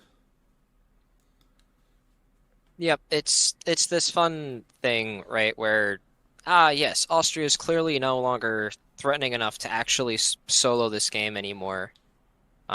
So if England or France feels that they can actually beat Austria, they can stab, and they're likely going to stab Germany if they choose somebody to stab. So Germany's like, all right, I can afford to commit fewer troops to the Austrian front, so I'm going to commit more troops to the Western front as well. Okay. Alright. Yeah. It's interesting. They all need to keep defensive forces as well as keeping the pressure up on Austria, but not too much, I guess. Yeah, it looks like there was a misorder with Bulgaria. Like, Bulgaria not supporting Ionian to Greece just seems crazy. Yeah. Yeah, I agree. Is there a reason to want to stay in the Ionian as Turkey here? Maybe you were expecting one unit into Greece, but no, if you were expecting one unit into Greece, then it's probably because you're expecting an attack on Bulgaria, and so then the cut means the supporters are relevant anyway. I think that must be a misorder. Yep, what's also hilarious was with this specific order set that Austria input, Black Sea could have supported Armenia into Sevastopol, and then forced the disband there. And then Bulgaria could have supported Ionian into Greece and bounced it, so Turkey would have lost nothing and forced the disband of Sebastopol. Huh. Interesting. Absolutely terrifying. But these are the risks you got to take when you're 9 units versus 15. Yes. It worked out pretty well for Austria on balance, I think. Yeah, it's. I mean, again, Italy can't do anything. Turkey can't really do anything, and I mean, Austria not losing Vienna is great. So. Yes. Yeah. But they are going to lose Moscow, most likely. Yeah, I mean, yes. Yes, it's not quite technically guaranteed, but like if countries work together, then it's for sure guaranteed. And I mean, seems pretty plausible, yeah. Yeah. All right. Well, shall we move ahead to fall? Yeah, let's see it. Okay, fall 1908. Uh, Moscow is lost to England, notably. ooh, is that a stab on France in the north by England here? That certainly looks like Oh. one. It's a lot of aggressive fleets against France for sure. Is it an effective stab? It feels like it's too signally almost for this kind of position, right? I You- kind of like again, it's this tough thing, right? Because now it does if France if I'm France, right, I will give it one turn where I tell England, look, if you attack me, I am throwing the game to Austria and you are going to lose. Um, but I've only put myself in this position because we all recognize we needed to stop Austria, and if you hit me at all, then you will not win this game. Um, and yeah, this is one of those positions where I said that I hate these threats, but also that's all there is to it. Like, yeah, no, I think you have to. It's yeah, I feel like if you want to make a stab at this point, you kind of have to have a unit in position to just take supply centers at the moment instead of this is a positional stab, right? It's like I'm going in to take Mid-Atlantic Ocean, then I'm going to slowly grind you down while Austria is still pretty strong. Maybe England is relying on Germany to take Germany and Turkey just to take down Austria between them, which is maybe reasonable because France isn't doing that much now. Uh, I feel like if the Tyrrhenian Sea works with Austria, um, Turkey is going to collapse very quickly. yeah, I could see that. Yes. So it's certainly a massive gamble on the English part, and I think France can definitely make the threat hit um, of potentially throwing the game. Uh, Yeah, right. So what else happened here? There was an attempt at Bulgaria that didn't work, but it did save Greece, which is, I mean, well, Greece could have been defended anyway. Um, Austria is going to go down Moscow and Rome plus Greece, so only -1. And they're probably going to take off Fleet Tuscany, I would think. yeah. Uh, and then they're much less vulnerable than they previously were, at least. They've kind of thrown away the centers, the centers on the edge of their empire that they couldn't defend very well anyway. I think Sev is the next Yes, target. Sevastopol is very much under threat right now. But the rest of the centers are kind of well. Greece is also potentially under threat in the long term because Yep, Turkey Greece just got slash there. Bulgaria are going to be like, right, I think you're going to be able to trade Greece for Bulgaria usually, but Yeah, without fleets, obviously Greece is tough to hold. yeah. All right, let's go to spring. Well, winter, I think first. Oh, winter. Yeah, but We got to do power rankings real quick. Italy's still at great. the bottom. Austria's still in first. Who would you? I think England in second now. I I don't know guess. that Yeah, I. England's probably second because England, the only way England doesn't get there is if France supports Austria. Yeah. Um. So below that, who would you put where? Turkey, Germany, France. Okay, I think that's reasonable. Um, I don't see France losing all that much that quickly, but yeah, there's no way they can gain Not winning. anything. Yeah, they can't Yeah. get to a winning level. So we're gonna speed run through the power rankings then, and just say that is our power rankings for now, and move on to spring 1909. Here. All right. So we see Bulgaria get taken, traded for Greece. We see Mid-Atlantic Ocean get taken. We see France supporting Tunis into Ionian, which is very pro-Austrian, for sure. Well, it does depend whether the Italian is going to help out or hinder the Turk, right?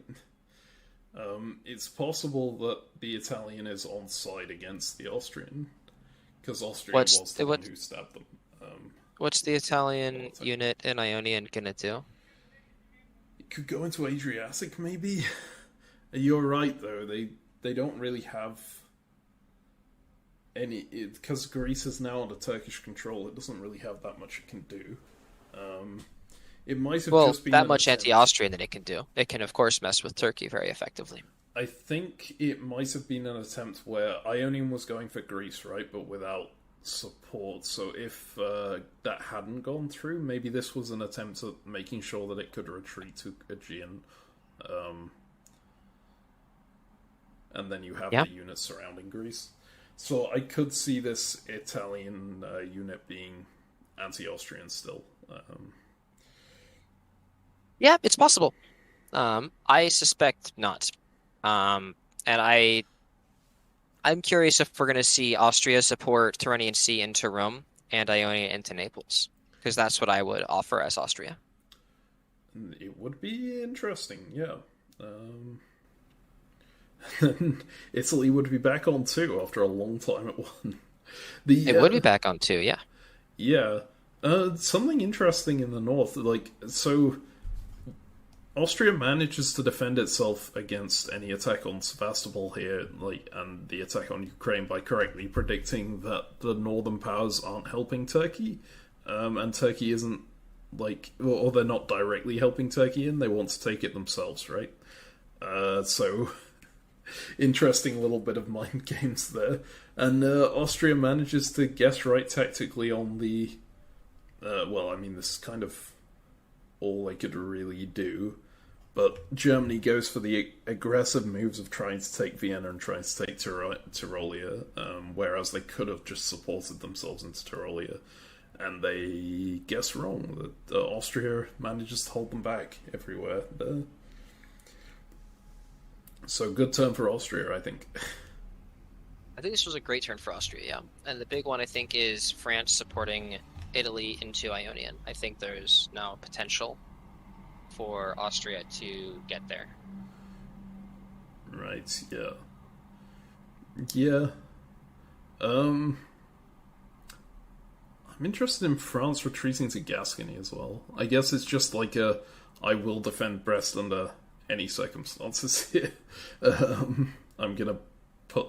Yeah, okay, it's a good defensive move. It's the only way they're keeping Brest. And they can cover Spain and Portugal with Marseille and Spain. All right, let's go to the fall. Yeah, let's move ahead to fall 1909 here. So Austria manages to retake Greece and still doesn't lose anything in the north. They managed to bounce Tyrolia and Vienna once again. So surprisingly good turn, and they guessed correctly on Sevastopol. These are some impressive tactics on their part and guesswork. Ionian does go into Adriatic to attack them, but France kills them. Yeah. Yeah. And Apulia gets into Ionian. Yes. Oh, that is... I think that's huge. Yeah. That feels pretty huge. Yeah, because now it can just go into, well, it probably doesn't go into Eastern Mediterranean, but it can defend Greece at the same time as they push into Bulgaria, or it can tap Aegean. That's huge. Fully agree. And for France to get Tunis means that France isn't disbanding despite losing Belgium. So that's very big for France. Yeah. That is, yeah. So England and Germany appear to now have come to some agreement that okay, we're going to kill France, or we're going to get some senses off of France, and just keep then one of the two of us is going to win. Yeah, we're going to keep battering Austria together with Turkey, and because France wasn't an important part of that effort anyway, we're just going to hope that they don't have the ability to throw. Which, to be fair, I mean, the move into Tunis certainly hampers the attack on Austria a fair bit, but it's not outright throwing. So Yep. it possibly will be okay for them. Yeah, it's tough because I think that Germany is not going to ever win in this position. England has all the cards. And so I feel like it is going to decide who, do France and Germany throw to England or Austria? I just noticed that, North Sea went into Holland behind Holland going into Belgium. I thought that Germany was getting a build there, they were working together, but no. England is very much keeping control.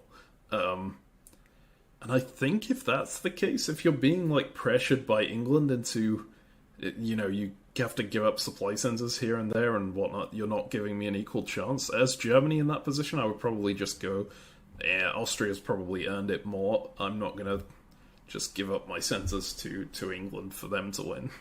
Right? Yeah. But it's very possible this Germany is not thinking about this in the same way that I would. That's very emotional, but it's very based on what your emotional response to that situation is, and that's different for everyone. So, yeah. Anything else on this board? Yeah. Okay. Let's go to. I mean, I want to take a moment to just stress how cool it is that Austria's tactics have been perfect every turn.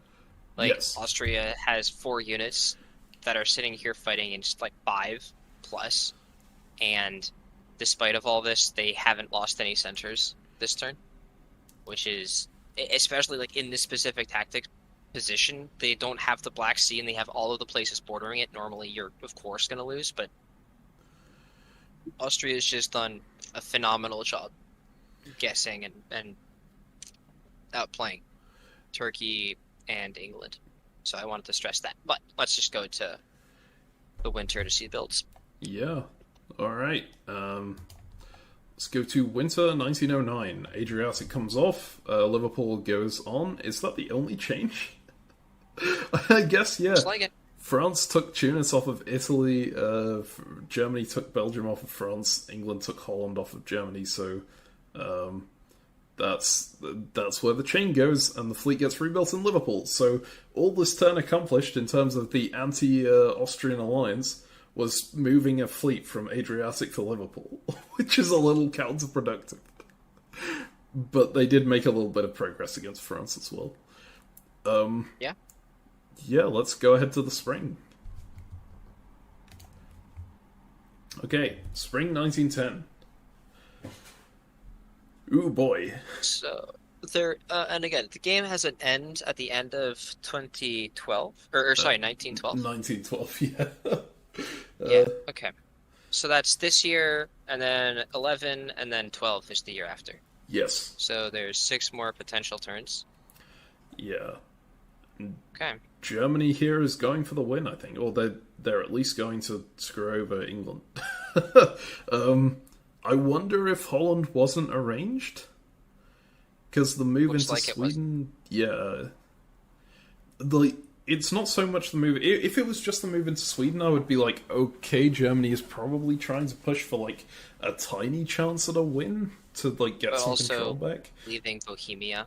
Yes, That's a lot. Leaving Bohemia, leaving Belgium as well, just letting France go in there. It's this is just saying to me, at least to me, it looks like it's saying, okay, England, my actions now are just to screw you because you did something I really didn't like. Yeah, and I think there was, if they left Bohemia on the front line to just pulled Munich back, they would have been both giving themselves. I like those moves just a lot more in general. It gives them a better chance to take Holland, but also put pressure on Austria without that extra unit in Bohemia. I'm worried that Austria is going to take Warsaw and Moscow. And we see in the south, Austria is going to get Rome and Naples, just due to, again, fantastic tactical play. This is really clean from Austria. Just outplaying, right? They had fewer units, right? Galicia and Romania and Ukraine, like they're outnumbered, but they're going to be the ones that are going to be picking up Rome and Naples, and they're going to lose like Greece and maybe Sevastopol. Who knows? They've managed to guess so well. It's just really nicely done.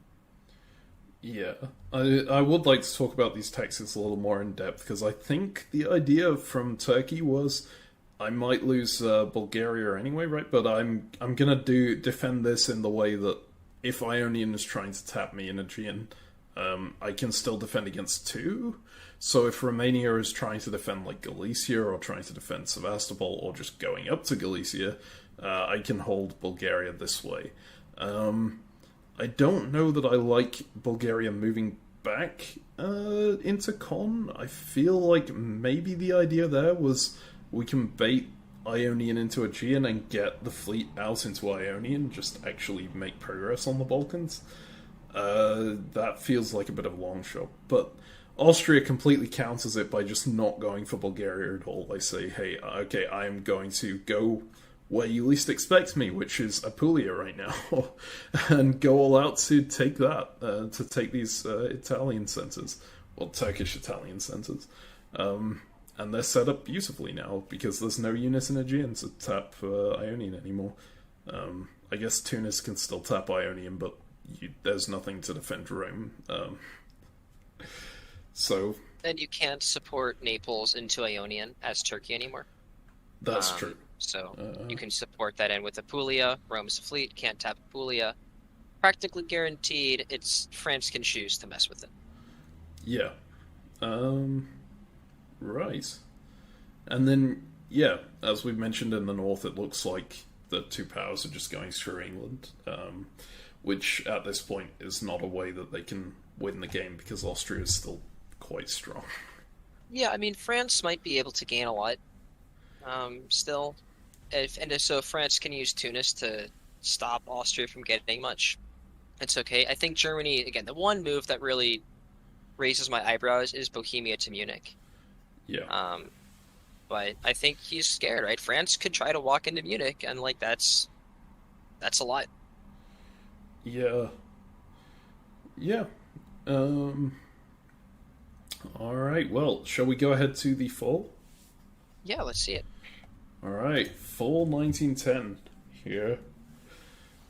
So we do see Rome being taken, actually in a way that could have been saved by the Turk if they had cut Apulia. That's an interesting one. And Austria didn't even bother to tap Naples. So this was like that they were not really going for Rome all that much. They were going for Rome on the off chance that Turkey did a bunch of things that they could get away with getting Rome with. But yeah, I mean, so what I was describing was the situation where Austria went to take Naples with the most guarantee, assuming France didn't support. But France did offer to support Naples into Ionian, so if they had done the moves, then it would have worked out. Right, like Naples would have bounced with Ionian going into Naples, but England cut that support anyways, so it didn't matter, and Austria didn't go for those moves. Austria instead wanted to keep Bulgaria in Bulgaria.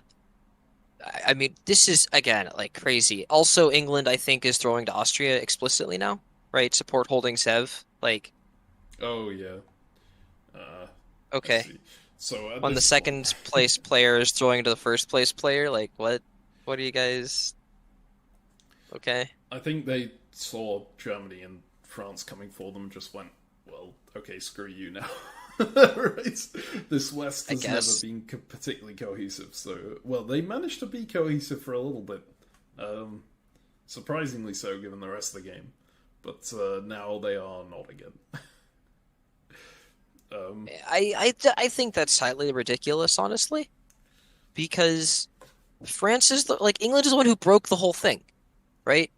By England making the three moves aggressive against France, right? Taking North Atlantic Ocean, Irish Sea, English Channel. So it feels absurd to me to have them, break the alliance to try to win, and then get pissy when other people are stopping them. Yeah. It's a tough one. It's like... I think they've made some questionable decisions. I think, honestly, a lot of people have made questionable decisions in this that have meant that the relationships up in the north are very on edge. At I least I think would mostly expect just that. England, Yeah. right? I don't think France has ever made a decision that I like made me raise my eyebrows, right? France has been on the I would like to survive, likely trying to get something together between England or Germany trying to get an ally from there, but I can't think of any moves that France made that made me go, wow, that's weird. Why would they do that? They've all seemed relatively straightforward. Yeah, I mean, France hasn't had the chance to do that much, to be fair, because they've been on the defensive pretty much continuously. Um, but yeah, this is. I think maybe the point that I'm trying to make here is just everyone in the West is a bit on edge, and therefore I can kind of understand the emotional responses to stuff. Um, just Yeah. given the way the game has played out so far, I think this is kind of this is the natural conclusion almost. I just like, dude, you're the second place player. Why are you throwing? But yes, it is a bit bad that they are throwing this. Um, Whatever. yeah. So Austria manages to take Warsaw off the German. This Take is Rome off of the Turk, hold Sevastopol, yeah. This feels like an keep Aegean excellent stuck start. in the Aegean. Naples is going to fall. There's 4 turns left. There's not enough armies to pressure Vienna. Yeah, I mean, I think it's all over. All right. Well, shall we go through to winter? Yeah. All right. Yeah, winter double army build here. Germany removes Galicia. Turkey removes Black Sea. Certainly What? feels like Black Sea? Black All Sea. right, I Okay. think. Yeah, this All right, are this they feels resigning? like a game over. They're literally resigned. I can Oh, okay. I can in fact confirm that yes, the game ends on the very next turn, spring 1911. They decide to draw and concede to the Austrian player, which I think is reasonable at this stage of the game given what was going on. After like England throwing and then like Turkey disbanding Black Sea, it's yeah, I mean, come on. Yeah.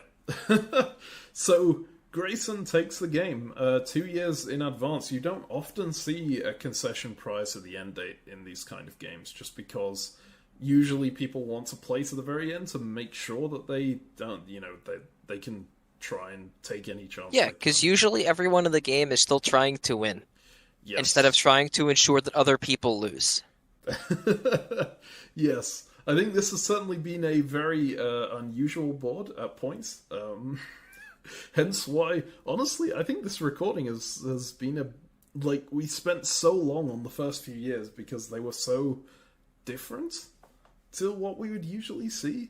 I'm pretty like I love that, to be honest. Even though it wasn't maybe the it wasn't the moves we would have expected at that point in the game. So I I kind of love things taking it by surprise. There's a little bit of a disappointing conclusion to see people throwing the game away, but at the same time, I can understand where it comes from. I think diplomacy is Yeah. the kind of game that can end like this because of the way the players feel about each other at that point. I also want to stress that I think it's different when you are the person in second place, Yeah, right? It's like I understand being the person that's in fourth, right? You're 5 centers down and people have been lying to you and abusing you the entire game. And you're like, all right, screw it.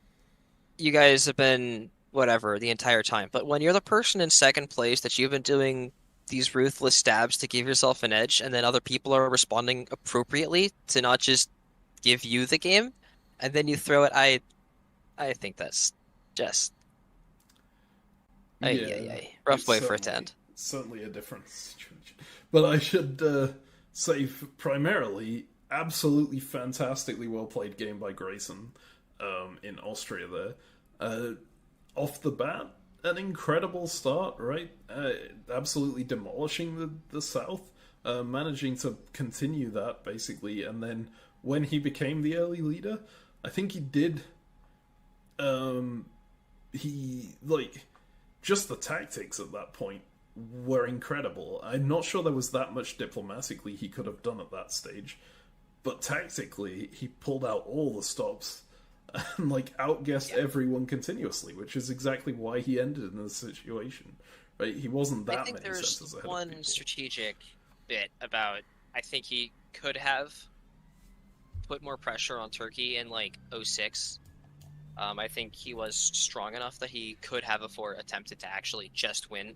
Like, but I think that's the only instance where I think he made any mistake in this game, tactic or strategic. And it's subtle, very minor, and only that I can see after the fact looking at the moves that got put in, because I think he played a phenomenal game. Absolutely outstanding. Yeah, agreed 100%.